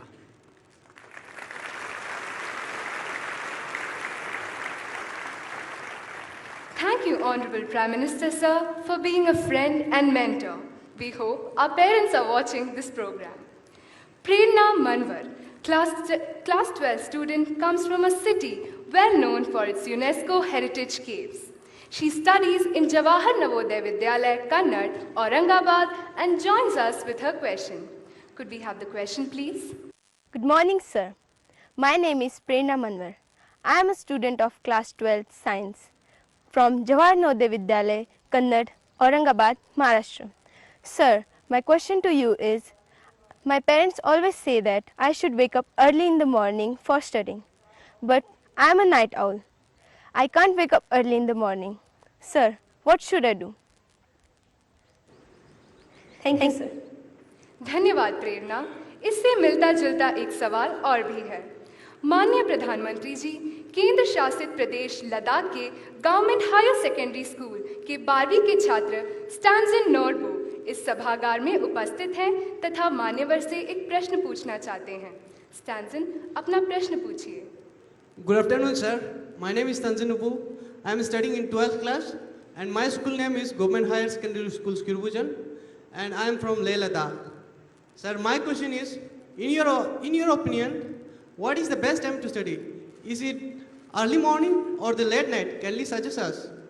धन्यवाद स्टैंजन। ऐसा ही एक और प्रश्न। अगले प्रश्न हेतु मैं जवाहर नवोदय विद्यालय त्रिपुरा के छात्र शुभाशीष चाकमा को बुला रही हूँ। शुभाशीष, कृपया अपना प्रश्न पूछें। Honorable Prime Minister, sir, good afternoon. This is Subhashish Chakma of class 11 studying at Jawahar Navodaya Vidyalaya under Shillong region. Sir, actually my elder sister used to scold me always because I often go for late night study and cannot wake up early in the morning. Sir, my question is, am I doing something wrong? Please tell me, sir, what do you say? Thank you. धन्यवाद शुभाशीष।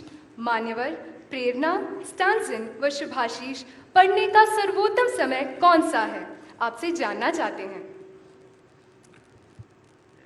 इतना निर्दोष सवाल मुझे पूछा गया है।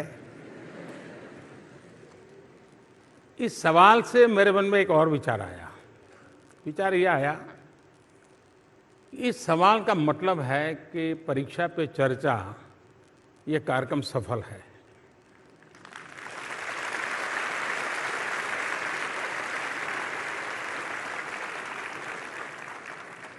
और इससे ये भी पता चलता है कि हमारे शिक्षकों के लिए, शिक्षा जगत के लोगों के लिए, कि हमारी युवा पीढ़ी को नज़दीक में ऐसे सवालों के जवाब के लिए कुछ कमी महसूस हो रही है, कोई वैक्यूम महसूस हो रहा है। मैं चाहूँगा सभी अभिभावकों से, सभी टीचर से कि आपके छात्रों के बीच आपका ऐसा नाता रहना चाहिए कि ऐसी छोटी छोटी समस्याएं भी वो आपको खुल कर के कहें। जितना ज़्यादा उनके अंदर खुलापन आएगा उतना उनके स्वस्थ विकास में बहुत काम आएगा। तो मैं इन सारे नौजवान साथियों का आभारी हूँ कि उन्होंने मुझे ऐसा बड़ा सवाल, महत्वपूर्ण, फिर भी कुछ लोग उनको कहेंगे यार तुझे मौका मिला तूने यही सवाल पूछ लिया क्या। लेकिन मैं इसको बड़ा महत्व देता हूँ और मुझे संतोष है कि इन बच्चों ने मुझको अपना माना और जो बात अपनी माँ से, अपने पिता से पूछ सकते हैं, बड़ी बहन से पूछ सकते हैं, वो आज उन्होंने मुझे पूछी। इस अपनापन का आनंद, इस अपनेपन का आनंद कुछ और ही होता है जो मैं आज अनुभव कर रहा हूँ। अब इसका जवाब देना मेरे लिए बड़ा मुश्किल है। इसलिए मुश्किल है कि रात को जागना कि सुबह जागना, ये इशू है। अब मैं 50% तो अधिकारी हूं बोलने के लिए, लेकिन 50% नहीं हूं। 50% इसलिए अधिकारी हूं क्योंकि मैं सुबह बहुत जल्दी उठता हूं, इसलिए मुझे बोलने का हक बनता है। लेकिन 50% इसलिए नहीं हूं कि अब मेरी ड्यूटी ऐसी बन गई है कि रात को जल्दी सो नहीं पाता हूं, और इसलिए जो आदर्श व्यवस्था है उसका आधा तो परिपालन मैं करता हूं, लेकिन आधा मैं नहीं करता हूं। और जब मैं खुद नहीं करता हूं तो मैं कोई मॉरल अथॉरिटी के रूप में आपको नहीं बता सकता हूं।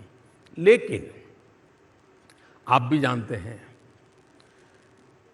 कि दिन भर का काम, थकावट, अलग अलग मन के अंदर कुछ घटनाएं, पूरा दिन बीतता है, ये चीज़ें धीरे धीरे जुड़ जाती हैं, और होते होते आप कल्पना कर सकते हैं कि आपका माइंड, आपकी मनस्थिति कितनी एंगेज होगी शाम के समय। और रात को अगर आप पढ़ने के आग्रही हैं तो सोचिए, क्या सचमुच में आपका बिल्कुल मन एकदम खाली होगा क्या? नहीं होगा। प्री ऑक्यूपाइड बहुत सी चीजें होगी, बहुत सी चीजें भरी पड़ी होगी, और दिन भर की घटनाएं होगी तो उसका एक्शन रिएक्शन भी मन में चलता होगा। और इसलिए संभव है कि रात को आप उतना फोकस न कर पाते हो। संभव है, सबके लिए सत्य नहीं हो सकता है, लेकिन ये सत्य है कि गहरी नींद के बाद, और मैं तो नहीं कहूँगा कि 3 बजे उठ करके पढ़ो, वरना फिर आप माँ को उठाओगे, माँ 3 बजे उठना है, चाय पिला दो। लेकिन एक रीजनेबली सुबह सूर्योदय के पहले अगर तैयार हो करके पढ़ना शुरू करते हैं तो पूरी तरह आप बिल्कुल मन से एकदम तंदुरुस्त होते हैं। जैसे बारिश के बाद आसमान कैसा साफ नजर आता है, वैसा मन भी होता है। अब आप सोचिए उस समय जो आप पढ़ेंगे वो ज़्यादा रजिस्टर होगा कि नहीं होगा। और इसलिए हमारे यहाँ अनुभव से ऐसा माना गया, और दुनिया में भी शायद माना गया है, मेरे पास कोई साइंटिफिक एनालिसिस तो नहीं है, लेकिन जो माना गया है और जिसमें मेरा भी विश्वास है कि सुबह बहुत ही उत्तम कालखंड होता है, फ्रेश होते हैं, थकान नहीं होती हैं, और अध्ययन से ही शुरू करते हैं तो ज़्यादा अच्छा रहता है। लेकिन मुझे नहीं लगता है कि ज़्यादातर विद्यार्थियों का प्रॉब्लम ये है। जरूरी नहीं है कि आपको रात को पढ़ना है या सुबह पढ़ना है। हर एक की अपनी विशेषता होती है, अपनी आदतें होती हैं, और आप जिसमें कंफर्ट हो वही करो।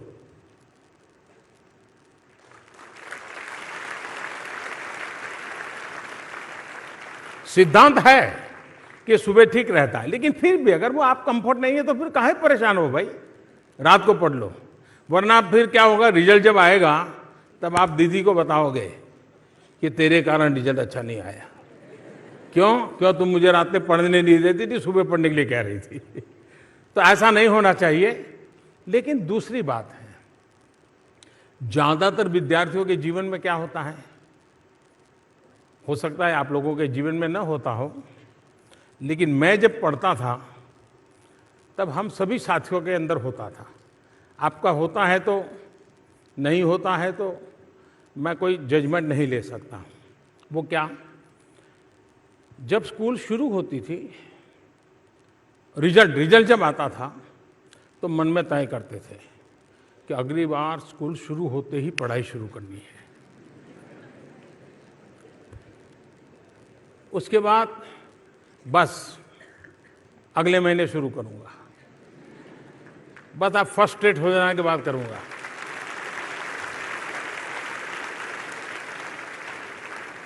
दूसरा क्या करते हैं, नहीं आज तो रात को ही पढ़ना है, मम्मी खाना बहुत हैवी मत बनाना, नींद आ जाए ऐसा खाना मत बनाना, बस पास्ता वगैरह चल जाएगा। माँ को भी लगता है चलो इसको पढ़ना है रात को, तो जो चाहता है पिज़्ज़ा चाहिए तो पिज़्ज़ा, पास्ता चाहिए तो पास्ता, पानी पूरी चाहिए तो पानी चाहिए, गोलगप्पे चाहिए जो देख बच्चे को पढ़ाना है ना, माँ बना देती है। फिर मन करता है माँ आज मज़ा नहीं आ रहा है, ऐसा करो माँ सुबह 6 बजे उठा देना। तो फिर हम सुबह माँ बेचारी 5 बजे उठ करके तैयारी करती है कि संतान अपनी सुबह उठ करके पढ़ना चाहती है, तो उसको क्या चाहिए, चाय चाहिए, कॉफ़ी चाहिए, दूध चाहिए, सब तैयारी करती है। और फिर हम 6 बजे ना, माँ रात को नींद नहीं आई थी तो फिर अब तो आज नहीं, आज रात को पढ़ूंगा। यही होता है ना, कभी माँ को रात को जगा देना, कभी माँ को सुबह जगा देना, और कभी परिवार को ही, और हम अपना टाइम टेबल बदलते जाना। देखिए मैं समझता हूं ये अपने साथ अन्याय होता है। मुसीबत रात को पढ़े या सुबह पढ़े, उससे ज्यादा मुसीबत ये है कि हम पढ़ने के बहानों के बजाय न पढ़ने के बहाने खोजते रहते हैं और वो बोझ पूरा परिवार पर डाल देते हैं। अगर हम उन चीजों को अपने पर लेंगे और उसमें से आदत बदलेंगे तो जरूर लाभ होगा। मेरा स्वयं का अनुभव है, आपने कभी सूर्योदय के समय पंखियों की आवाज, बर्ड्स की आवाज, और सूर्यास्त के समय बर्ड्स की आवाज गौर से सुना है किसने? कितने ने सुना है? गौर से, दोनों में अंतर होता है।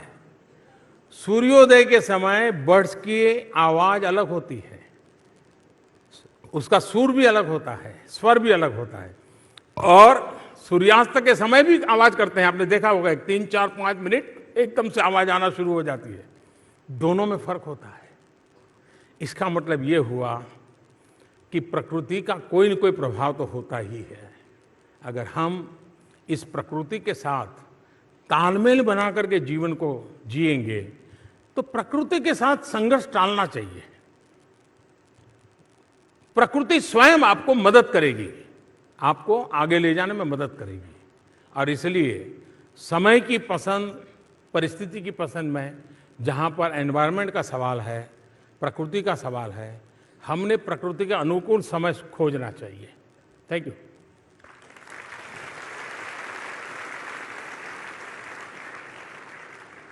Thank you, Prime Minister, sir, for your enlightenment.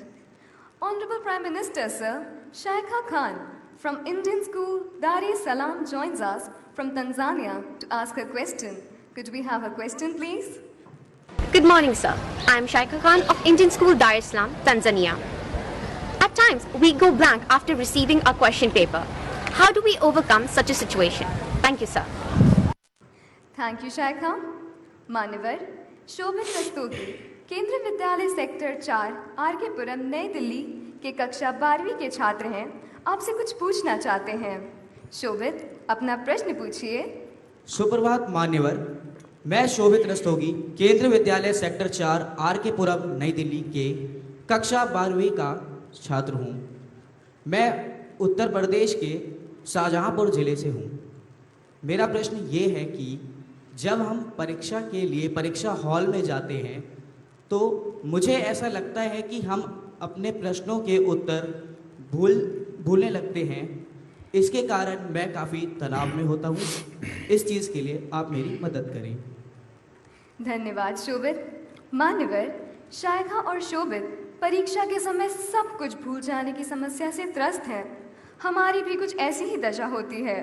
कृपया कर मार्गदर्शन कर कृतार्थ करें। आपने सही पूछा है। ज़्यादातर विद्यार्थियों में के ये पल आता ही आता है जब बैठते हैं और जब क्वेश्चन पेपर देखते हैं तो थोड़ा समय तो ऐसा जाता ही जाता है।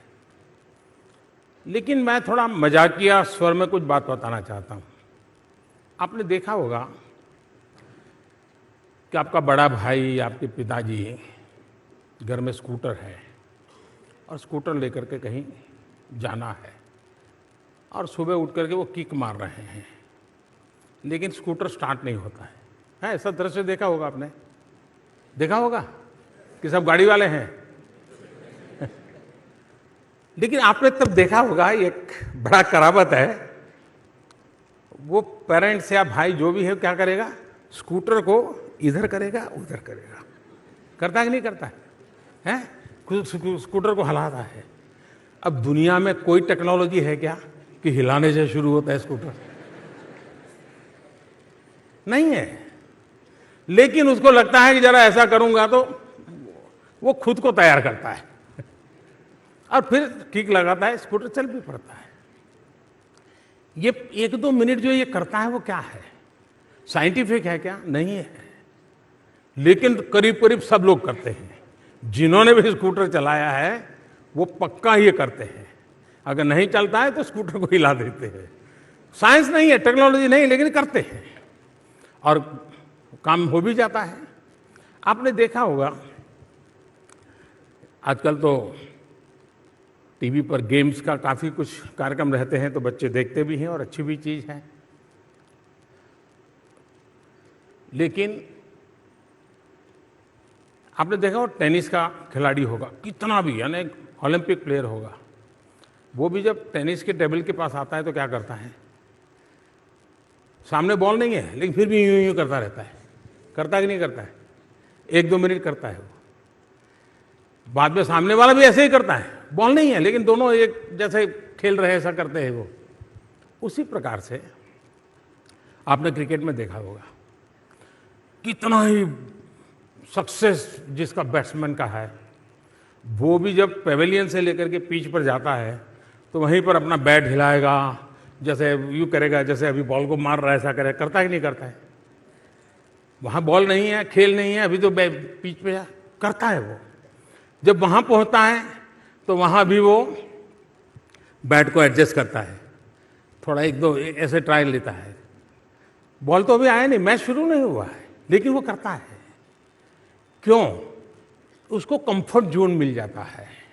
बॉलर भी आपने देखा होगा, हाथ में बॉल नहीं है फिर भी वो दूर ऐसे ही बॉलिंग कर रहा है, ऐसे ही दौड़ता है, बॉल फेंकता है, बॉल है नहीं, कर रहा है। 2-3-5 मिनट आपको हर बार गेम में दिखता होगा। ये क्या है? खुद को एक कंफर्ट जोन में लाने का हर एक ने ढूंढा हुआ अपना तरीका है। आपने भी क्वेश्चन पेपर आने के बाद बस पिताजी के स्कूटर को याद कर दीजिए बस। आप भी अच्छा इतना है, ऐसा है, ठीक है, पेन ठीक है, थोड़ा ऐसे ही 1 आध मिनट ऐसे ही निकाल दीजिए। बड़े तनाव में बड़ा सिंपल सा सॉल्यूशन है, अगर ये कर लिया। दूसरी बात है कि आप बोझ लेकर के अगर एग्जामिनेशन हॉल में गए हैं तो सारे प्रयोग बेकार जाते हैं। आत्मविश्वास लेकर के जाना है। जितना आत्मविश्वास भरा हुआ होगा आप बहुत सरल, और कोई भी स्टूडेंट ऐसा नहीं होगा जिसके टीचर ने ये ना समझाया हो कि भाई 10 सवालों का जवाब देना है, तुम्हारे पास 1.5 घंटा है, तो ऐसा करो सबसे सरल है उसको पहले सिलेक्ट करो, उसका जवाब दे दो ताकि कम समय में काम। ऐसा ही कहते हैं ना, ऐसा ही सिखाते हैं ना। 1 2 3 4 कोई नहीं कहता है। 6ठे नंबर का सवाल ठीक लगता है तो पहले 6ठे का कर लो ताकि बाद में समय बच जाए। मैं भी आपसे कहूँगा कि हम एक बार सरल चीज को हाथ लगाएंगे तब तक आप एकदम से उसके साथ एकमस्ट हो जाते हैं। एकस्टम हो जाते हैं तो आप बड़ी सरलता से चीजों को चलाते हैं, और इसलिए आत्मविश्वास बहुत बड़ी चीज है। एग्जाम को जिंदगी में बोझ कभी बनने मत देना। अगर ये कर लिया तो मैं नहीं मानता हूं कि आपको जो 2 मिनट शुरू में जाती है गड़बड़ कर जाती है। दूसरा, अगर फोकस एक्टिविटी है तो कठिनाई बहुत कम रहती है। कभी कभी क्या होता है, मन भटकने लगता है, फिर लगता है कि ये क्या कर रहा है, अच्छा उसने पहला सवाल उठाया, छोड़ो अगल बगल में कौन करता है। आपको क्या करना है उस पर ध्यान केंद्रित कीजिए। 1 मिनट में आपके पास गाड़ी चलना लग जाएगी, कोई प्रॉब्लम नहीं होगा।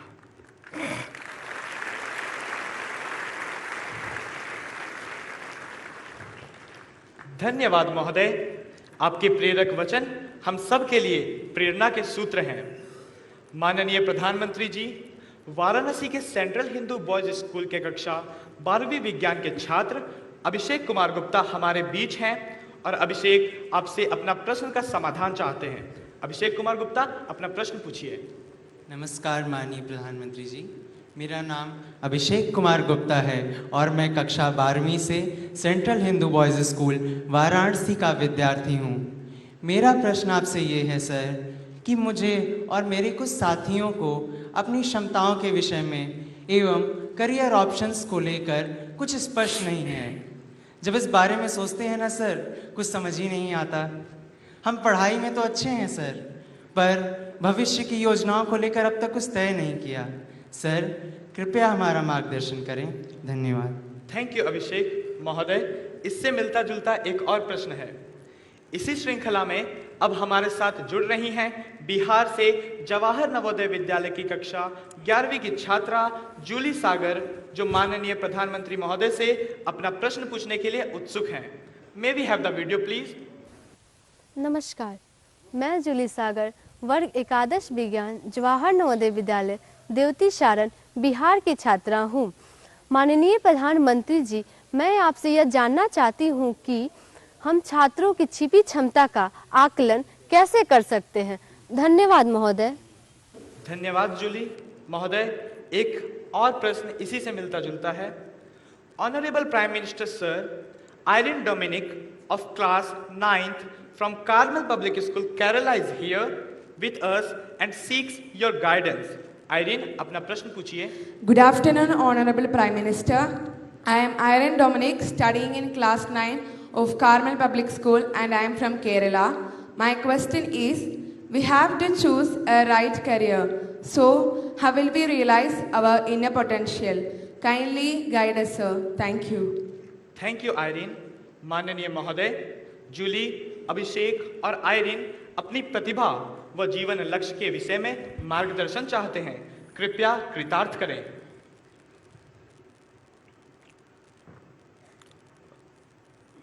सवाल बड़ा गंभीर सा है आपका, क्योंकि बड़ा मुश्किल होता है खुद को जानना। मुझे एक पुरानी घटना याद है। एक बार एक लायंस क्लब के लोगों ने मुझे स्पीच के लिए बुलाया था। ये करीब 40 साल पुरानी घटना होगी। और उन्होंने फिर चिट्ठियाई, जैसा उनका रहता है कि आप अपना परिचय भेजिए। तो उस कार्यक्रम में मैं वक्ता था और एक चार्टर्ड अकाउंटेंट थे, वो उस कार्यक्रम के अध्यक्ष थे। उनको भी चिट्ठी गई कि आप अपना परिचय भेजिए। तो उन्होंने कोई 10 पेज का अपना बायोडाटा भेजा था। उन्होंने कब काम किया, मुझे आया तो मैंने एक पोस्ट कार्ड लिखा था कि आपने मेरे विषय में जानने के लिए कहा है।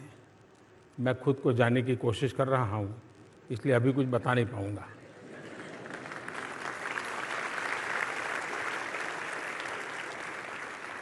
और वहाँ मज़ा ये हुआ कि उनका परिचय पढ़ने में कोई 10 मिनट गया और मेरा परिचय पढ़ने में 10 सेकंड भी नहीं गया। ये बात सही है कि खुद को जानना बहुत कठिन होता है, लेकिन जानने का तरीका क्या होता है? जानने का तरीका ये होता है कि अगर हम हमारे कंफर्ट जोन से बाहर निकलते हैं, प्रोटेक्टिव लाइफ में से बाहर आते हैं और खुद को कहीं ना कहीं चैलेंज मोड में ले जाते हैं, तब पता चलता है कि मैं कर पाऊंगा कि नहीं कर पाऊंगा, ये करने की मेरी क्षमता या है या नहीं है। दूसरा, हम ये सोच सकते हैं कि एक सप्ताह भर के अंदर हम देखें, अगर हम थोड़ी डायरी अपनी बना दें कि इस सप्ताह में मेरे मन से कौन से काम किए, फिर देखें कि उसमें सबसे ज़्यादा आनंद आया वो काम कौन सा था, कम आनंद आया वो काम कौन सा था। अच्छा यार, बेकार में मैं क्यों ये करने चला गया।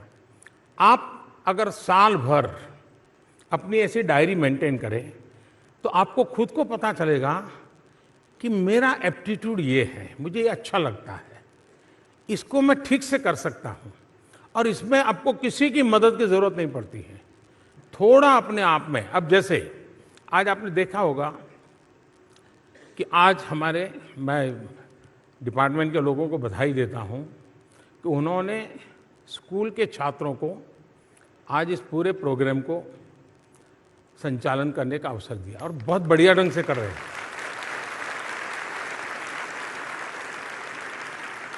अब संभावना है कि आज के बाद उनमें से किसी को विचार आएगा ये काम मैं कर सकता हूं।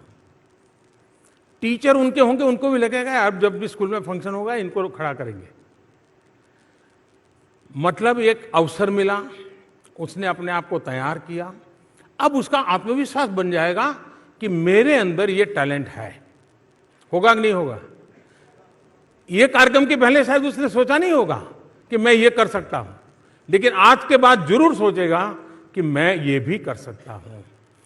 हो सकता है कि इसी को अपना प्रोफेशन बनाना तय करे, तो आप देखेंगे वो 50 चीजें पढ़ेगा, बड़े साहित्य की चीजों की नोट बनाएगा और सोचेगा कि मुझे इस प्रकार के फंक्शन में जाना है तो ये बोलना चाहिए, इस फंक्शन में जाना है तो ये बोलना चाहिए। ये तैयारी करेगा कि नहीं करेगा?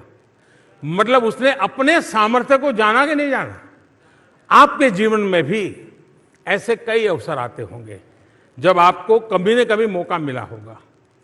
अगर आपके उसमें सफलता का आपको फीलिंग आता है कि हाँ मैंने ठीक किया, तो आपने उसको नर्चर करना चाहिए, आपने उसको आगे बढ़ाना चाहिए। अगर ये आप करते हैं तो आप सरलता से कर पाएंगे, अपने आप को जान पाएंगे। दूसरा, कैरियर का अपना महत्व होता ही होता है। हर कोई न साधु बन सकता है न फकीर बन सकता है, हर एक को कुछ न कुछ जिम्मेवारियां संभालनी होती है और कभी कभी उत्तम तरीके से जिम्मेवारियों को संभाल करके भी हम देश की उत्तम सेवा कर सकते हैं। और इसलिए जीवन में कैरियर का महत्व उतना ही महत्वपूर्ण है, लेकिन चूंकि वो ये करता है इसलिए अच्छा है, चूंकि वो ऐसा करता है इसलिए अच्छा है, तो चलो मैं भी ये कर लूं, तो फिर निराश होने के अवसर बहुत आते हैं। लेकिन मेरे में ये ताकत है। अब आप देखिए किसी माँ बाप में कोई बच्चा ये कहे माँ मुझे खाना पकाना अच्छा लगता है, बेटा अगर किचन में चला जाए माँ कैसे पकाती, शुरू में तो माँ को अच्छा लगेगा चलो मदद कर रहा है, बाद में माँ चौंक जाएगी, ये तेरा काम है क्या, जाओ पढ़ाई करो, तुमको किचन में एंट्री नहीं मिलेगी। लेकिन उसको मालूम है कि मेरे अंदर ये विधा है और मानो ये बड़ी मेहनत करके बहुत बड़ा शेफ बन जाए, तो वही माँ कहेगी छोटा था ना मैंने तैयार किया था।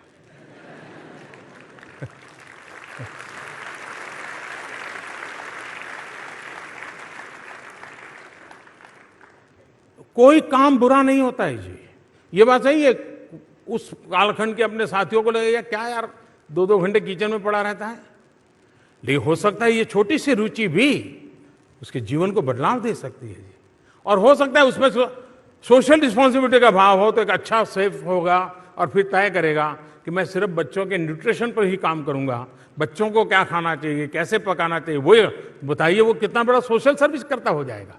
एक ही व्यक्ति कैसे कैसे राह से गुजर करके जिंदगी को जी सकता है। दूसरा, और एग्जाम देनी होती है, हिम्मत के साथ देनी चाहिए, एग्जाम का प्रेशर नहीं होना चाहिए, डरना ही नहीं चाहिए, खुद को कसते रहना चाहिए। जिंदगी में अगर एक आध एंट्रेंस टेस्ट में रह गए तो क्या हुआ, लाखों लोग देते हैं, कुछ लोग रह जाएंगे, तो इतना बड़ा टेंशन रखने की जरूरत नहीं है। हमने डर के कारण पैर न रखे, इससे बुरा कोई अवस्था नहीं हो सकती है। हमारी मनस्थिति ऐसी होनी चाहिए कि हम किसी भी हालत में डगर आगे बढ़ाने के लिए प्रयास करेंगे। एक बार विफल होंगे तो उसमें से सीखेंगे, दूसरी बार करेंगे। ये मिजाज तो विद्यार्थी के जीवन में होना चाहिए। और विद्यार्थी काल का विषय नहीं है, 24 साल तक हो गया, 25 साल तक हो गया, विद्यार्थी ऐसा नहीं है। जीवन भर भीतर के विद्यार्थी परिषद को विद्यार्थी को जीवित रखना चाहिए। कभी भी 80 साल की उम्र में भी विद्यार्थी को कभी मरने नहीं देना चाहिए। जिंदगी जीने का यही उत्तम मार्ग है, नया नया सीखना, नया नया जानना, नया नया पहचानना।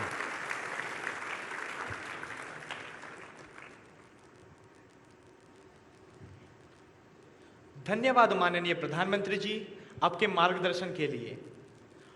खनिज संसाधनों से समृद्ध राज्य, मनोरम पर्यटन स्थल झारखंड से कक्षा 12वीं की निशा अग्रवाल अपना प्रश्न माननीय प्रधानमंत्री जी से पूछना चाहती हैं।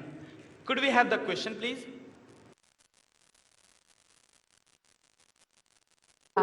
कक्षा 12वीं संत लाल स्मृति विद्या मंदिर घाटशिला झारखंड की छात्रा हूँ।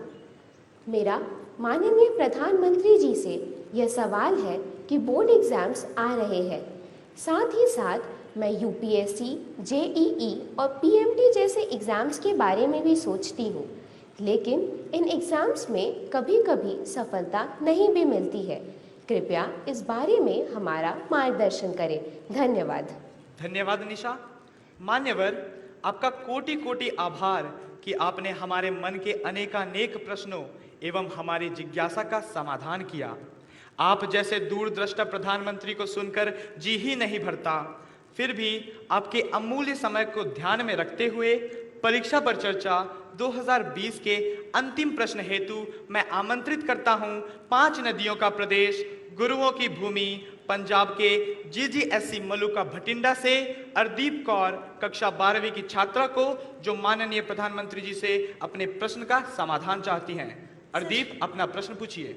सत श्री अकाल सर, मैं Ardeep Kaur government senior secondary school Maluka 12वीं कक्षा की छात्रा पंजाब से हूँ। सर, मैं बोर्ड के एग्ज़ामों में तो अच्छे अंक ला सकती हूँ, लेकिन सर जब बात कंपटीशन एग्ज़ाम की आती है तो मैं चिंतित हो जाती हूँ, घबरा जाती हूँ। इस विषय में मैं आपसे सलाह लेना चाहती हूँ। धन्यवाद। धन्यवाद अर्दीप महोदय।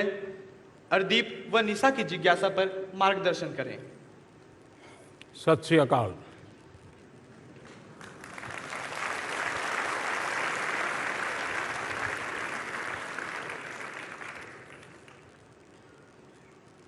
मेरा आप सबसे आग्रह है, इसलिए नहीं कि वो किताब मैंने लिखी है, लेकिन जिन्होंने ये सवाल पूछा है उनसे मैं ज़रूर आग्रह करूँगा कि हो सके तो इसी 2 दिन में आप परीक्षा पर चर्चा,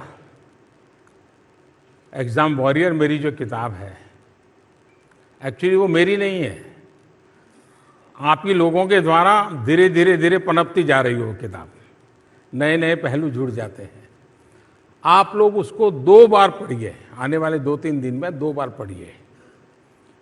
आपको कोई सवाल नहीं रहेगा कि 12th तक तो अच्छा करने के बावजूद भी आगे के एग्जाम का तनाव रहता है। ये तनाव किस चीज का है? तनाव आपको माइन्यूटली, और मैं मानता हूं जो 12th के बच्चे हैं उसको समझ सकते हैं बड़ी अच्छी तरह। ये तनाव एग्जाम का नहीं है। जो तनाव आप अनुभव कर रहे हैं और जिसको आप एग्जाम का तनाव कहते हैं, वो एग्जाम का तनाव नहीं है। वो तनाव आपके अंदर एक मन में एक एम्बिशन पड़ा हुआ है, एक आकांक्षा पड़ी हुई है कि मुझे ये बनना है। उस बनने के लिए ये एग्जाम मेरे लिए जीवन मरण का मुद्दा है। अगर मैं विफल रहा या विफल रही तो आगे के सारे दरवाजे बंद हो जाएंगे। आपको एग्जाम की सफलता का टेंशन नहीं है। आपने खुद को एक कैरियर के साथ जो आइडेंटिफाई कर दिया है, मुझे ये बनना है, बनने के लिए ये रास्ता है, इस रास्ते पर मैं नहीं पहुंच पाया तो मैं शायद जीवन में निकम्मा हो जाऊंगा, ये टेंशन है। अगर आप एग्जाम वॉरियर किताब पढ़ेंगे तो उसका बहुत सरल उसमें जवाब है कि आप, और मैं अपने जीवन के लिए हमेशा कहता हूं कि हम कभी भी बनने के सपने न पालें। बनने के सपनों में हर पल निराशा की संभावना रहती है कि हमने ये बनना चाहा, नहीं बन पाए तो जैसे जिंदगी विफल। लेकिन अगर कुछ करने के सपने देखें तो जो भी करेंगे उसे अच्छा करने का मन करेगा। और इसलिए जीवन को बनने के सपनों से जोड़ने के बजाय कुछ करने के सपनों से जोड़ना चाहिए। अगर कुछ करने के सपनों से जोड़ोगे, कुछ करने के सपनों से जोड़ोगे तो आपको कभी भी ये एग्जाम का प्रेशर नहीं रहेगा। ये सिर्फ एक खिड़की है, एक दरवाजा है जो आगे जाने के लिए रास्ता खोल रहा है। लेकिन आगे जाकर के एक ही रास्ता नहीं है, ढेर सारे रास्ते हैं, अनेक क्षेत्र हैं। पूरा विश्व मेरे सामर्थ्य को स्वीकार करने के लिए तैयार है। अगर ये मिजाज रहा तो मुझे विश्वास है कि आपको इसका तनाव कोई नहीं रहेगा। मैं फिर एक बार HRD मिनिस्ट्री का हृदय से अभिनंदन करता हूं। मैं देश भर के स्कूलों का धन्यवाद करता हूं, विशेष करके सभी टीचर्स का धन्यवाद करता हूं।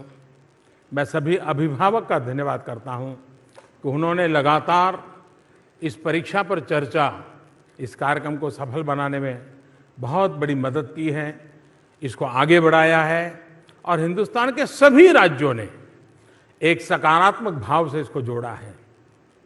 मैं आप सब भी जब यहाँ आए हैं, मेरे सामने एक नया भारत है मेरे सामने।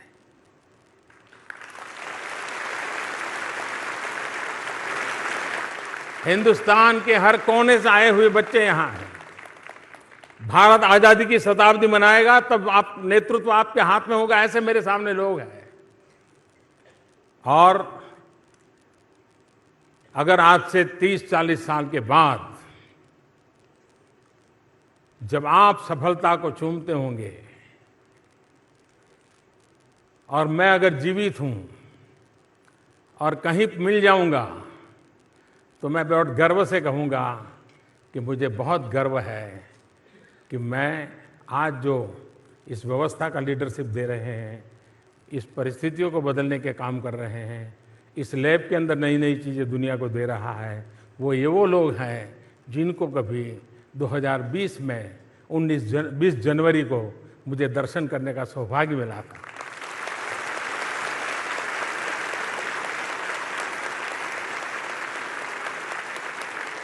मैं गर्व अनुभव करूंगा कि आपके हाथ में जब देश का नेतृत्व होगा और मैं गर्व से कहूंगा, हाँ यार, मैंने बहुत पहले इनको कभी देखा था, मेरे जीवन का इससे बड़ा संतोष क्या हो सकता है।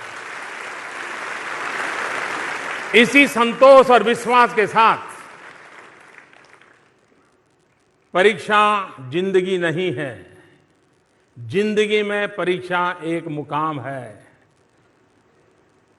उससे अधिक प्रेशर न रखते हुए, और जब आज देश के लाखों एजुकेशनल इंस्टीट्यूशंस, करोड़ों बालक और दुनिया के भी कई बालक इंटरनेट के माध्यम से, टेक्नोलॉजी के माध्यम से इस कार्यक्रम में जुड़े हुए हैं, उन सब से मैं यही कहूंगा कि हम एक पूरे विश्वास के साथ आने वाला कल आपका है, आपके पुरुषार्थ और परिश्रम से आने वाला कल हिंदुस्तान का है, और उसी विश्वास के साथ हम सब आगे बढ़े। मेरी आप सबको अनेक अनेक शुभकामनाएं हैं।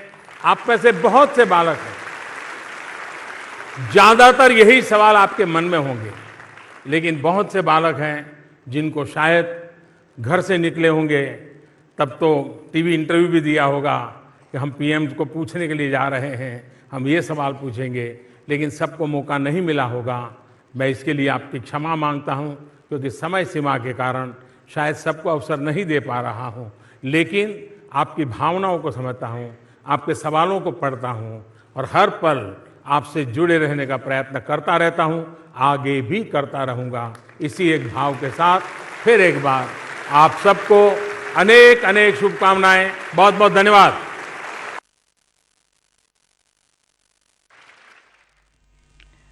परीक्षा पे चर्चा के जरिए माननीय प्रधानमंत्री श्री नरेंद्र मोदी जी ने अपने अनुभव और टिप्स